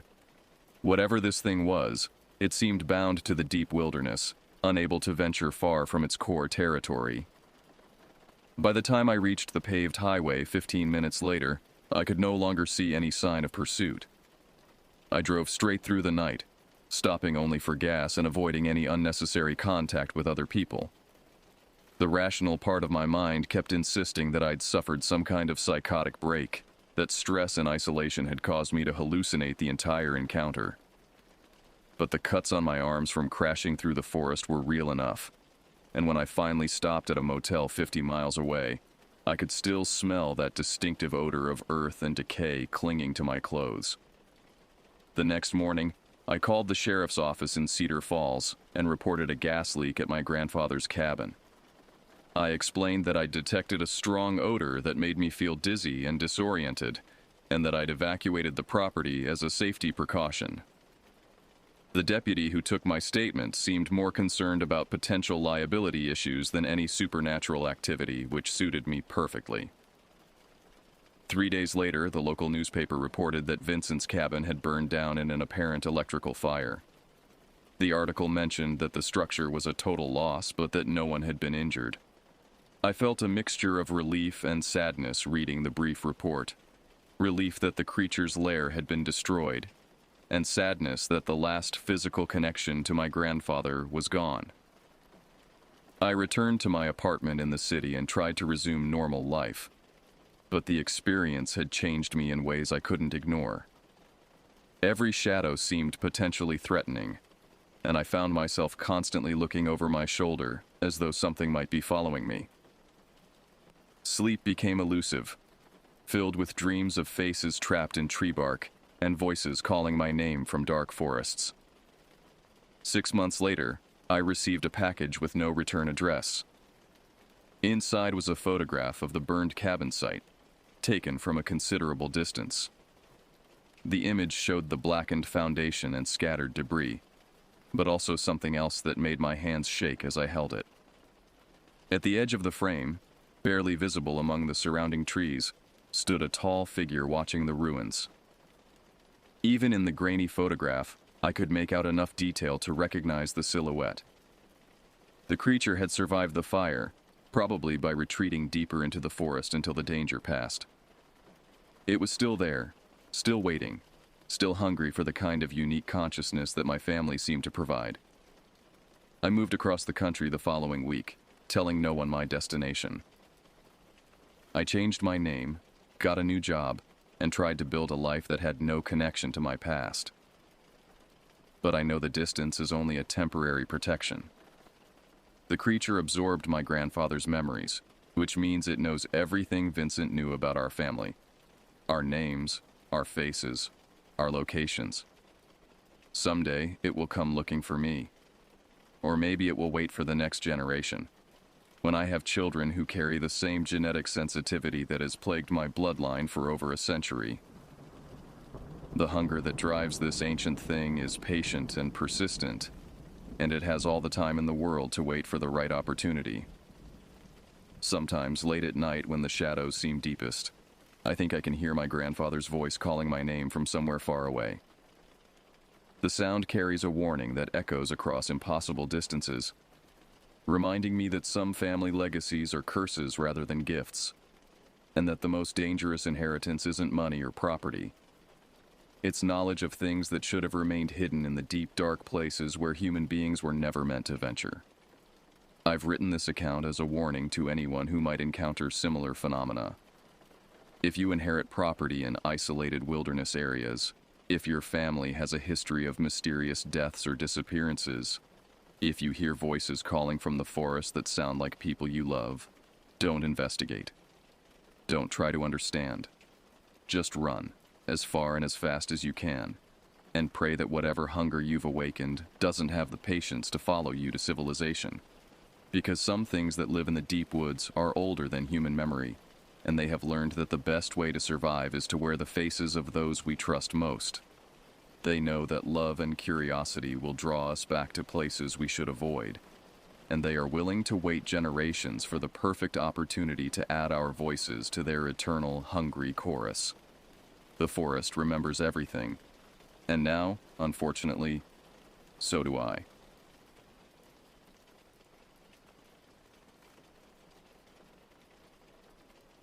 It was the middle of winter, early January 2023. The holiday decorations had barely been packed away when my cousins suggested we take advantage of the long weekend. I was 28 then, desperately needing an escape from my mind-numbing office job. This time of year, right after Christmas, our region typically receives substantial snowfall, perfect for a secluded getaway. Elliot called me on a Tuesday evening. "Hey, I've been talking with Grant. Uncle Philip said we could use his cabin for the weekend. What do you think? Thursday to Saturday, just the three of us." The proposition was tempting. 3 days away from deadlines and fluorescent lighting sounded like paradise. Uncle Philip's cabin was nestled in the Sawyer Mountains, about 3 hours from town. Remote enough to feel disconnected, but not so isolated that we'd be completely cut off from civilization. "Did Uncle Philip mention anything else about the cabin?" I asked, remembering vague stories from family gatherings. Elliot hesitated. "Well, he did say something about his kids seeing things. Apparently their 6-year-old was standing at the kitchen window last summer and started pointing outside. When Aunt Donna asked what he was looking at, the boy said there was a woman standing in the yard. Aunt Donna checked, but nobody was there." "That's it? A kid with an imaginary friend?" I laughed, relieved it wasn't something more unsettling. "Pretty much. Oh, and there's a winter storm coming, but nothing serious. We all have 4-wheel drives and we know how to handle snow. Worst case, we get stuck with extra hot chocolate and board games."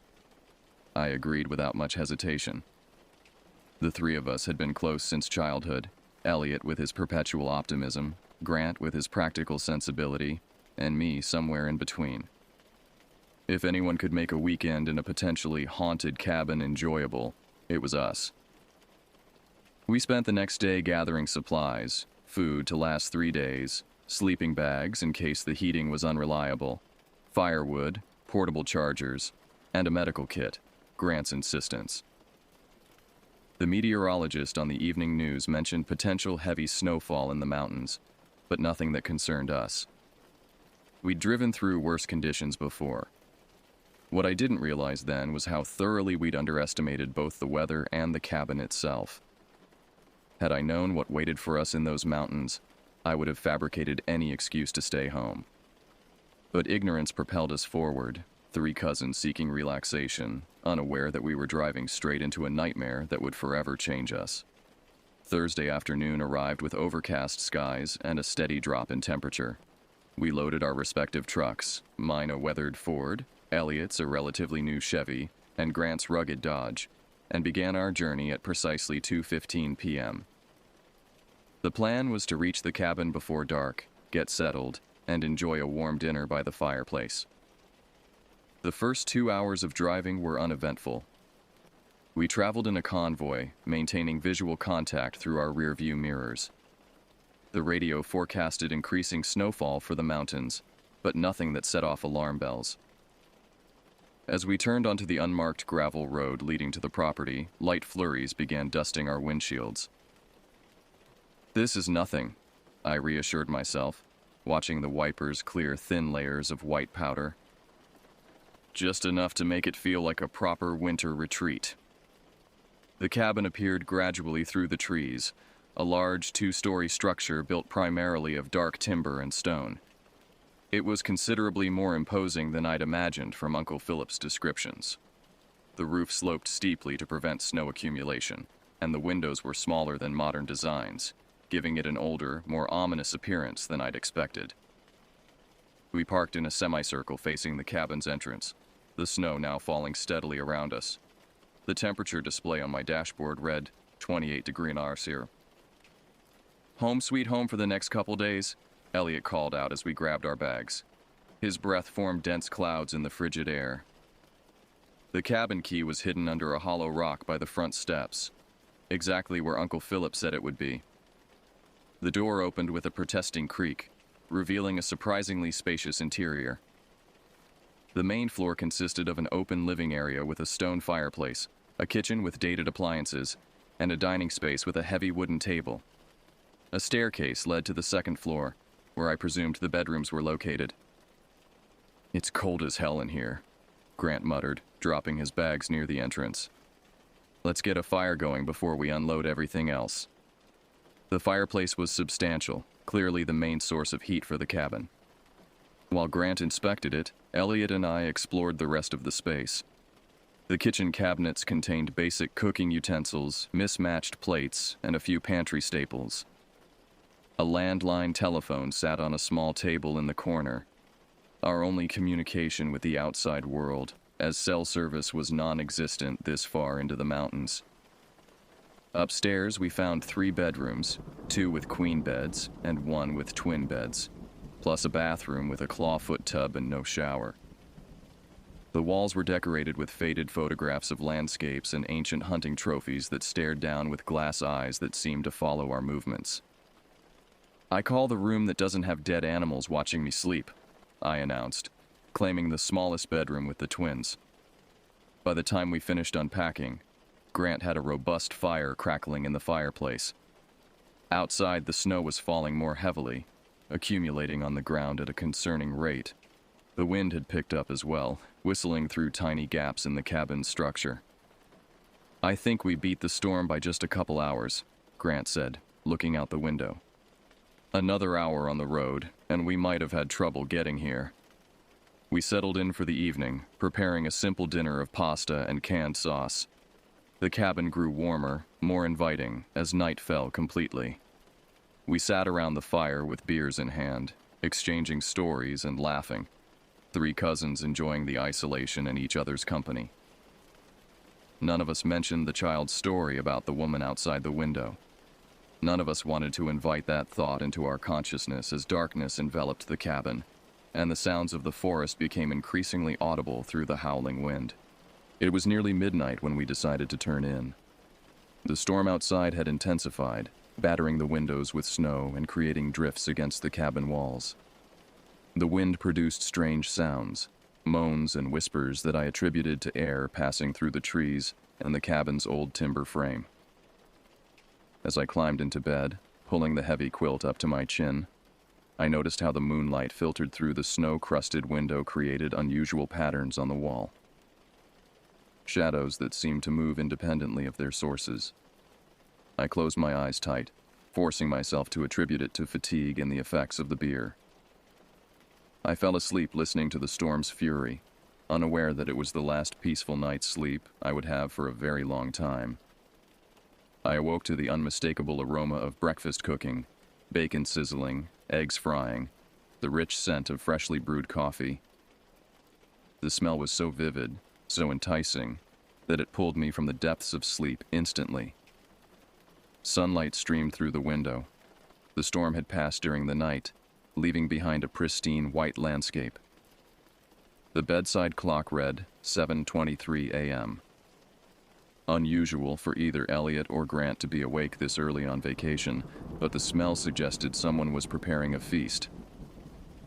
My stomach growled in anticipation as I pulled on a sweater and shuffled toward the kitchen. In the hallway, I encountered Elliot, his hair disheveled from sleep, eyes half-lidded. "Man, whoever's cooking deserves a medal," he yawned, rubbing his eyes. "I'm absolutely starving." Together, we descended the stairs, following the mouth-watering aroma that grew stronger with each step. The kitchen doorway framed a scene bathed in morning light, countertops gleaming, the old stove standing sentinel against the wall, a kettle on the countertop. But no food, no pans on the stove, no plates set out, and no Grant. "What the hell?" Elliot muttered, looking around in confusion. "You smell that, right? I'm not hallucinating." I nodded slowly, approaching the stove and placing my hand near the surface. Cold, completely cold, as though it hadn't been used in days. The coffee maker sat unplugged in the corner, the kettle empty and cool to the touch. Yet the smell persisted. Bacon, eggs, sausage, coffee. So real I could almost taste it. Morning. Grant's voice startled us both. He stood in the doorway, fully dressed. You guys smell it too, huh? We nodded in unison. Been like this since I woke up 20 minutes ago. Grant continued, moving to examine the stove himself. At first I thought one of you was cooking, but nobody's cooking anything. I finished, feeling a distinct uneasiness settle in my stomach. So, where's the smell coming from? We searched the kitchen thoroughly, checking cabinets, looking behind appliances, even inspecting the ventilation, finding nothing that could explain the phantom breakfast scents that still hung heavily in the air. Uncle Philip didn't mention anything about ghost cooking, did he? Elliot attempted to joke, but his voice lacked conviction. Let's just make some actual breakfast, Grant suggested pragmatically. Maybe we're all just hungry and imagining things. But as I gathered eggs and bacon from our cooler, I couldn't shake the unsettling feeling that we weren't alone in the cabin. The aroma had begun to fade, but occasionally intensified without warning, as though someone invisible was moving pans around a hot stove right beside us. We ate in relative silence, occasionally glancing toward the empty stove that still seemed to be the source of phantom cooking smells. Outside, the snow glistened under a clear sky, at least 8 inches deep, based on the drift against the porch railing. We should check on the trucks, Grant said finally, breaking the uncomfortable silence.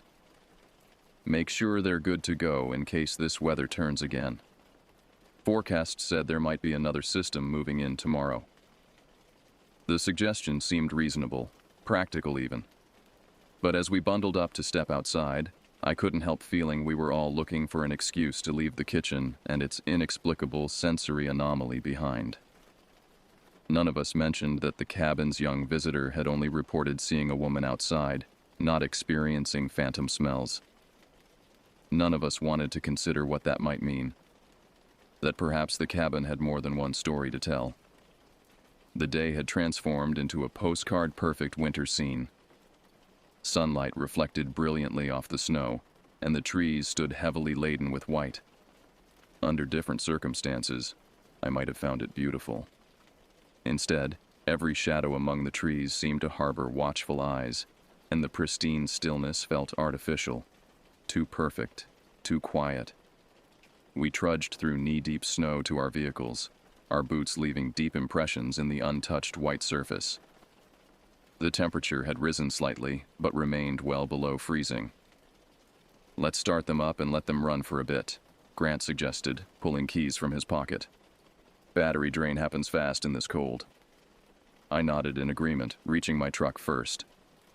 The door opened with resistance, snow falling from the frame as I climbed inside. The interior was freezing, the leather seat stiff beneath me. I inserted the key into the ignition and turned it confidently. The engine made a weak rattling sound, then nothing. Just a hollow click. Come on, I muttered, trying again. Same result. A pathetic attempt to turn over. Then silence. Through my frosted window, I could see Elliot and Grant experiencing similar issues. Elliot stood beside his open driver's door, repeatedly turning his key while Grant had his hood up, staring at his engine with visible frustration. I exited my truck and approached them. Battery issues? It's not the battery, Grant said firmly, wiping his hands on his jeans. At least not in mine. Everything's connected properly, and these are all relatively new vehicles. All 3 wouldn't have battery failure simultaneously. Could it be the cold? Elliot suggested. Grant shook his head.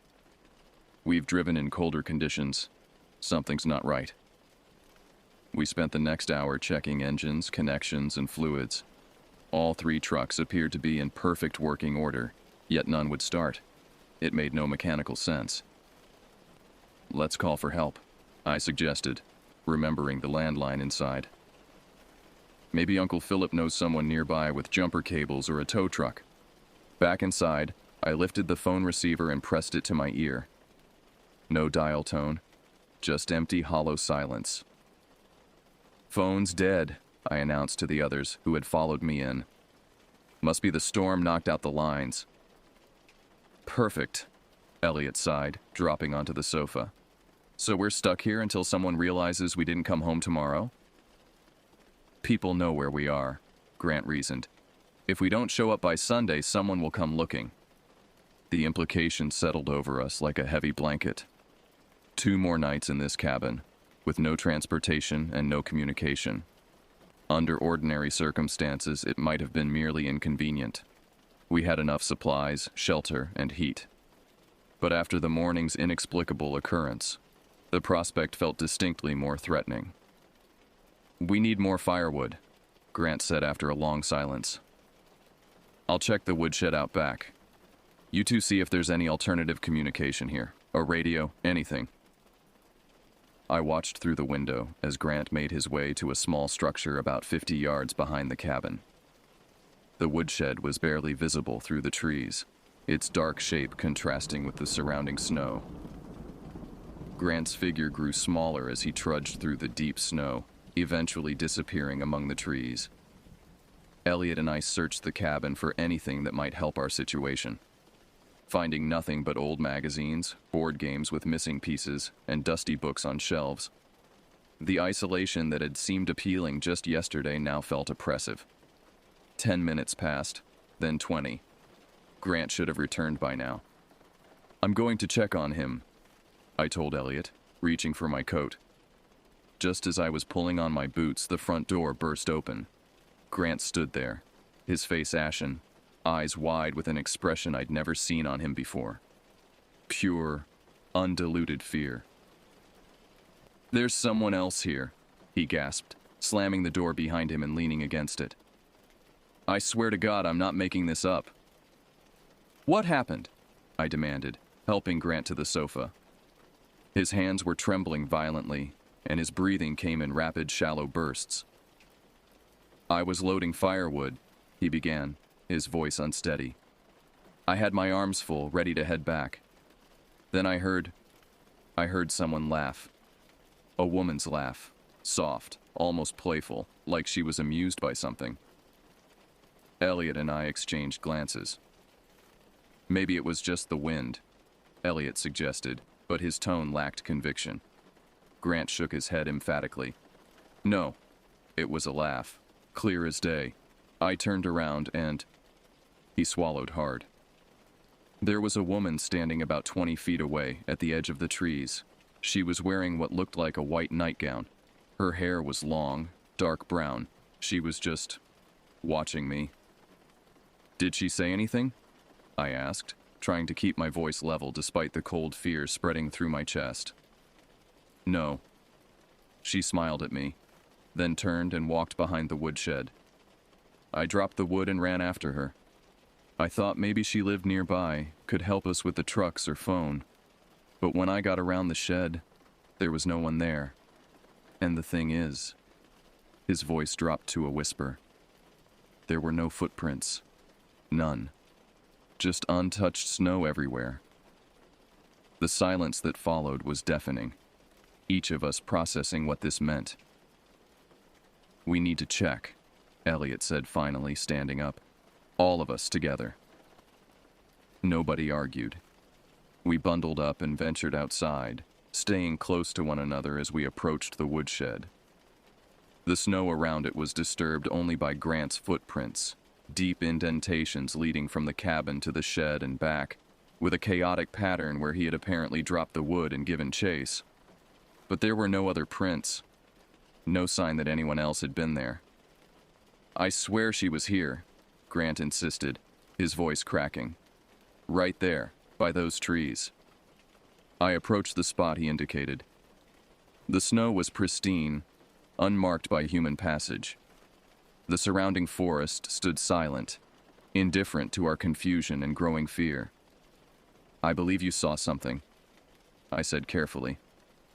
But whoever it was, they didn't leave tracks. "So what are you saying?" Grant demanded. That I hallucinated? That I'm losing my mind? No, Elliot interjected. We all smelled breakfast this morning when nobody was cooking. Something strange is happening here. I just don't know what. We gathered the scattered firewood in silence, each lost in our own thoughts. The woods around us seemed to press closer, the silence more absolute than natural. Even the birds had gone quiet. Back inside, we built up the fire and huddled around it, seeking comfort in its warmth and light. Nobody wanted to voice the obvious connection to Uncle Philip's story. A woman seen outside where no woman should be. Let's think this through logically, I suggested, desperate to impose some rationality on our situation. 3 vehicles don't just stop working simultaneously without cause. Maybe there's something environmental affecting them, some kind of electromagnetic interference or something. That doesn't explain the woman, Grant muttered. Or the cooking smells, Elliot added. We spent the remainder of the day in a state of heightened awareness, jumping at every creak of the cabin's timbers, every whistle of wind through the eaves. We played cards, attempting to distract ourselves, but our conversation was stilted, our minds elsewhere. As darkness fell, the atmosphere in the cabin grew even more oppressive. The shadows seemed deeper, the corners darker. We kept the fire blazing, pushing back against the night. None of us wanted to acknowledge the dread that had settled over us, the certainty that whatever had begun, it wasn't finished with us yet. We should take shifts sleeping tonight, Grant suggested as the clock approached midnight. One person stays awake at all times. No one argued. We drew straws to determine the order. Elliot would take first watch, then me, then Grant. The arrangement provided little comfort, but it was better than nothing. As I climbed the stairs to my bedroom, I paused at the window overlooking the backyard and the woodshed. For just a moment, I thought I saw a pale figure standing at the tree line, a flash of white against the darkness. But when I blinked and looked again, there was nothing there but shadows and snow. I told myself it was just my imagination, overwrought from the day's events. But as I settled into bed, listening to the house creak and moan around me, I couldn't shake the feeling that we were being watched, studied, by eyes that belonged to something that wasn't quite human anymore. Sleep came fitfully, interrupted by strange dreams and the persistent feeling of being observed. In my dreams, I wandered through the cabin, following the scent of cooking food, only to find a woman in white standing at the stove, her back to me. When she turned, her face was a void, a blank emptiness where features should have been. I woke with a strangled gasp at 2:17 a.m. according to the bedside clock. My shift to keep watch would begin at 2:30, 13 minutes to compose myself, to shake off the lingering tendrils of the nightmare. The cabin was quiet except for the occasional pop and crackle from the fireplace downstairs. I pulled on my sweater and made my way carefully down the darkened hallway, trying to avoid the floorboards that had creaked under our weight earlier. Elliot sat rigid in an armchair facing the front windows, a battery-powered lantern casting a small circle of light around him. He didn't acknowledge my approach until I was directly beside him. "Hey," I whispered, touching his shoulder. He flinched violently. "Sorry," he mumbled, running a hand over his face. "Must have zoned out."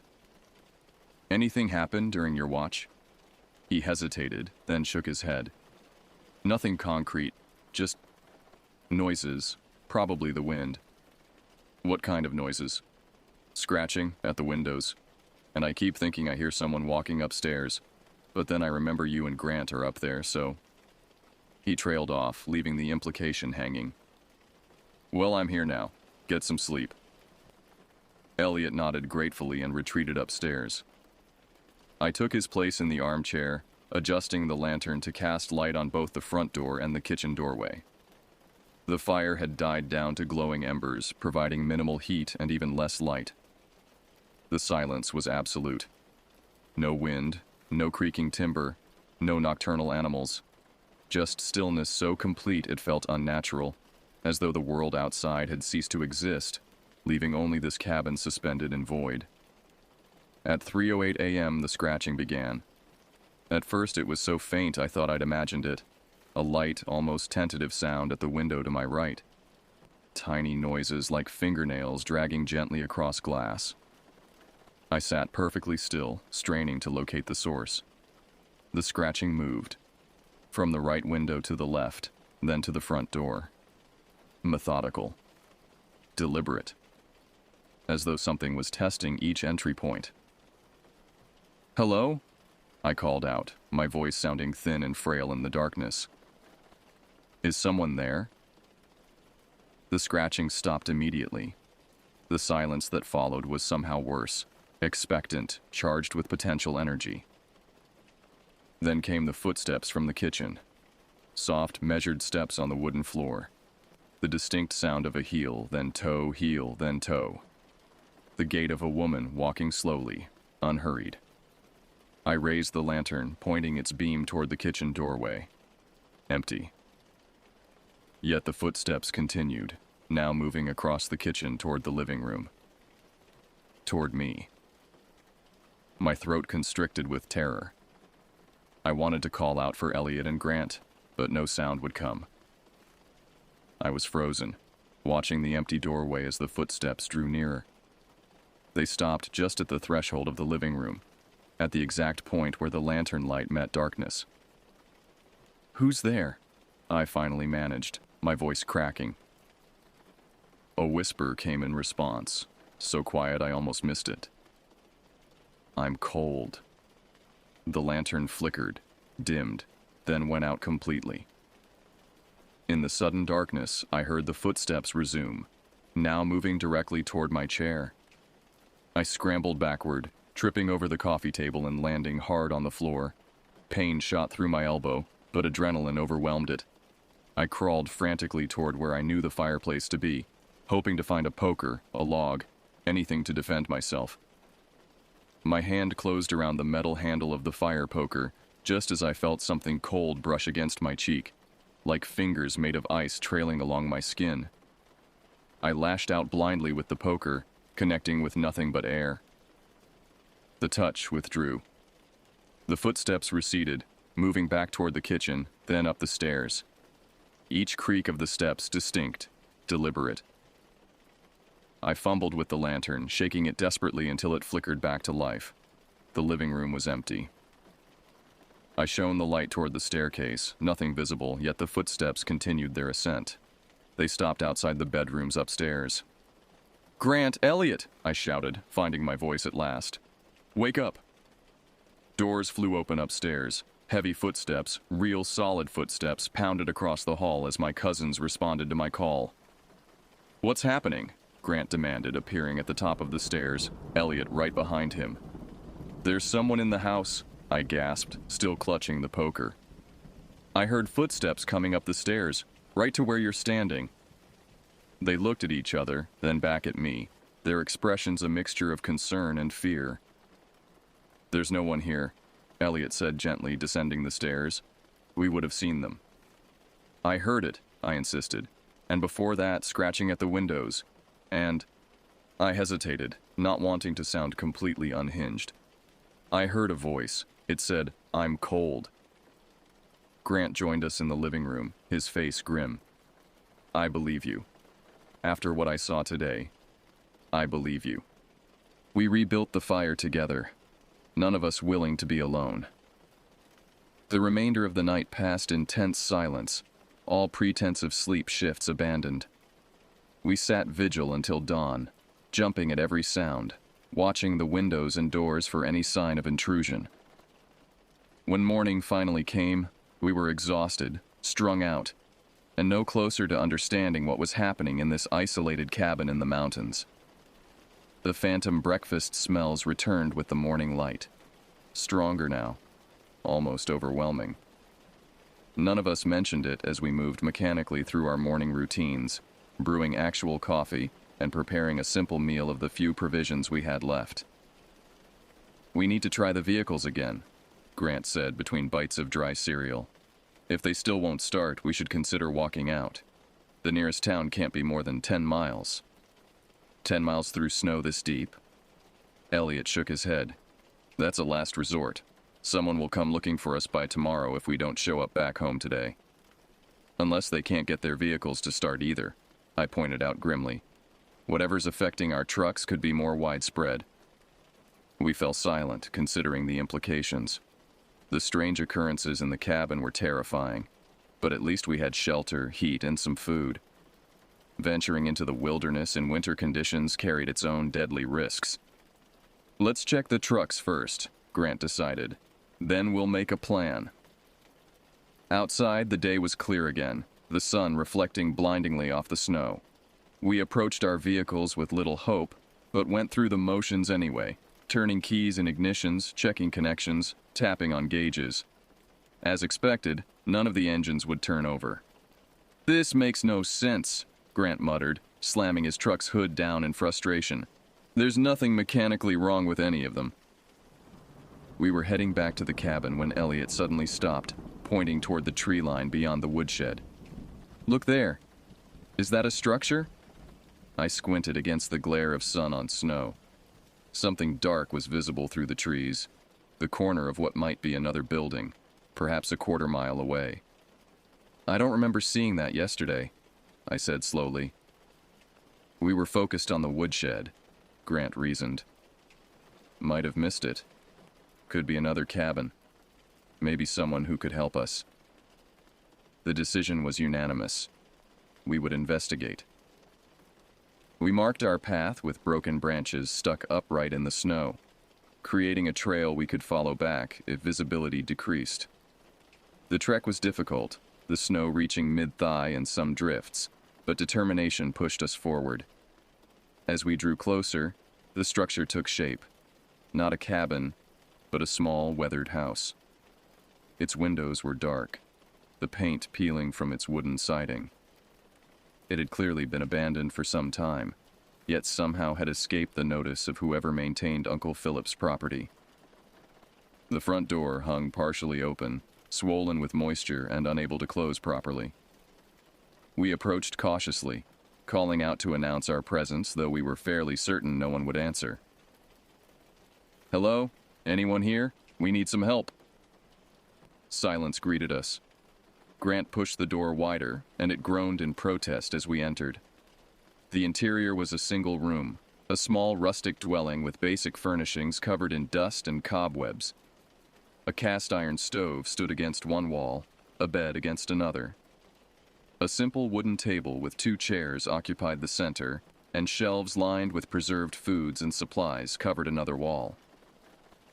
Looks like some kind of caretaker's house, Elliot suggested, examining the space. Probably abandoned when they built the larger cabin. I moved toward a small desk in the corner, where papers were scattered in disarray. Most were too water-damaged to read, but a few remained legible. Property records, maintenance notes, and personal correspondence dating back to the 1980s.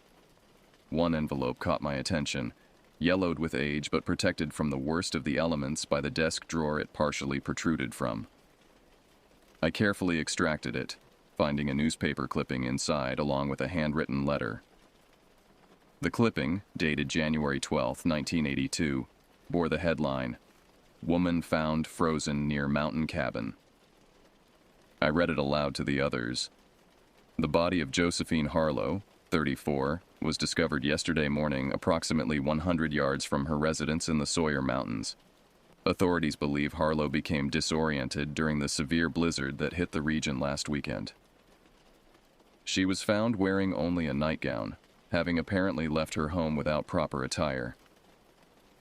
Harlow lived alone in the remote location following the death of her husband 3 years prior.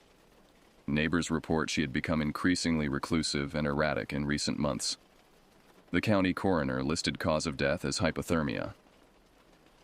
A chill that had nothing to do with the temperature ran through me as I turned to the letter. It was addressed to someone named Arthur, dated 1 week before the newspaper article. Arthur, I cannot stay here another night. The solitude was bearable at first, even welcome after John's passing. But something has changed. I hear cooking in an empty kitchen, The vehicles won't start without reason. And most troubling, I've begun to see a figure standing at the edge of the property. A woman in white who vanishes when approached. I fear for my sanity. I've called the property office to terminate my caretaking position. I'll leave as soon as the road's clear. Please check on me if you don't hear from me by the 10th. Josephine. My hands trembled as I finished reading. We stood in stunned silence, the implications sinking in like a stone in deep water. She experienced the same things we are, Grant whispered, 40 years ago. And then she died in the snow, Elliot added, his voice hollow. Trying to escape whatever was happening. I reread the letter, a terrible understanding dawning. The woman in white that Josephine saw. What if that's who you saw at the woodshed? What if that's who I heard last night? But Josephine died, Grant said slowly. She was found frozen in her nightgown. The realization hit us simultaneously. The woman in the white nightgown seen by Grant, by Uncle Philip's son, perhaps by countless others over the years, was Josephine herself. We need to get back to the cabin, I said urgently. Pack our things and try the trucks again. If they won't start, we need to stay put and wait for help. What if help doesn't come? Elliot asked, voicing the fear we all shared. Then we stay together, I insisted. No matter what happens, we stay together. We left the caretaker's house with the letter and newspaper clipping, following our marked path back to the cabin. The day was advancing, the sun beginning its descent toward the western horizon. We had perhaps 4 hours of daylight left. None of us spoke of what we'd found, but a shared understanding hung in the air between us. We weren't dealing with imagination or coincidence. Something inexplicable was happening in these mountains, something that had claimed at least one life before, and we were trapped in the middle of it. The remainder of Saturday passed in tense anticipation. We gathered our belongings, packed our vehicles, and prepared for either rescue or another night in the cabin. The strange occurrences continued. Phantom cooking smells wafting through the kitchen, unexplained footsteps on the stairs, the occasional glimpse of something white moving at the periphery of our vision. But understanding the history somehow made it more bearable. The terror remained, but it was tempered by a kind of sad comprehension. Josephine Harlow had died trying to escape something she couldn't understand. We were determined not to share her fate. We maintained the fire, conserved our remaining food, and kept constant watch on each other and our surroundings. As night fell, we agreed to sleep in shifts again, but this time, no one would be alone. 2 awake, 1 asleep, rotating every 3 hours. The scratching returned at the windows after midnight, more insistent now, almost desperate. The temperature inside the cabin dropped dramatically despite the fire, our breath visible in the air. "I'm cold," came the whisper from the kitchen, audible to all of us this time. So cold. None of us responded. What could we say to a voice from beyond death? To a woman who had died in the snow 4 decades ago, trying to escape the very phenomena she now seemed to perpetuate. The night stretched endlessly, each hour an exercise in endurance. When dawn finally broke on Sunday morning, we were exhausted but alive, and filled with renewed determination to leave this place. "Let's try the trucks one more time," Grant suggested as the first light filtered through the windows. Together. We stepped outside into the bitter morning air. The snow had hardened overnight, a thin crust of ice forming over its surface that crunched beneath our boots. The sky was clear, promising another deceptively beautiful winter day. We approached my truck first, all 3 of us standing beside it as I inserted the key into the ignition. I took a deep breath, offered a silent prayer to whatever might be listening, and turned the key. The engine roared to life immediately, as though it had never had a problem. We stared at each other in disbelief, then rushed to the other vehicles. Each started perfectly, engines purring in the cold morning air. "I don't understand," Elliot said, shaking his head. "Why now? What changed?" I thought about Josephine's letter, about her plans to leave when the roads cleared. Maybe she just wanted company, someone to understand what happened to her. Or maybe she's warning us, Grant suggested quietly, making sure we don't stay too long, like she did. We didn't linger to theorize further. We closed up the cabin, leaving it exactly as we'd found it, apart from our depleted firewood and food supplies. No one suggested returning for Uncle Philip's key. We left it on the kitchen table, eager to put distance between ourselves and this place. As I was about to climb into my truck, I turned for one last look at the cabin. A movement caught my eye, a figure in the kitchen window, watching us. A woman with long brown hair wearing what appeared to be a white nightgown. She raised her hand slowly, palm pressed against the glass. I didn't tell the others. Some things are better left unshared. Instead, I raised my own hand in a mirroring gesture. An acknowledgement. A farewell. Our convoy pulled away from the cabin, tires crunching on hardened snow. No one spoke on the drive back to town, each of us processing what we'd experienced in our own way. We parted with brief, awkward hugs and promises to call later. But we never really talked about it again, not in any meaningful way. What was there to say that wouldn't sound insane to anyone who hadn't been there? How could we explain the inexplicable? Uncle Philip called me a month later to say the cabin had been sold to developers. 6 months after that, he mentioned casually that the new owners had demolished it, planning to build a more modern structure in its place. The demolition had been complicated by an unexplained fire that consumed what remained of the old cabin. The caretaker's house was never mentioned. Perhaps the developers never found it, hidden as it was among the trees. I've often wondered what happened to Josephine after the cabin was destroyed. Did the flames release her from whatever bound her to that place? Or does she still wander the property, confused and cold, seeking warmth and companionship in her eternal isolation? I don't know if I'll ever return to the Sawyer Mountains to find out. Some questions are better left unanswered. But on cold January nights when the wind howls outside my window, I sometimes catch the faint scent of bacon frying, eggs sizzling in a pan. And I wonder if Josephine found her way here, following us home from that isolated cabin in the mountains. I wonder if she's still trying to tell us something we failed to understand.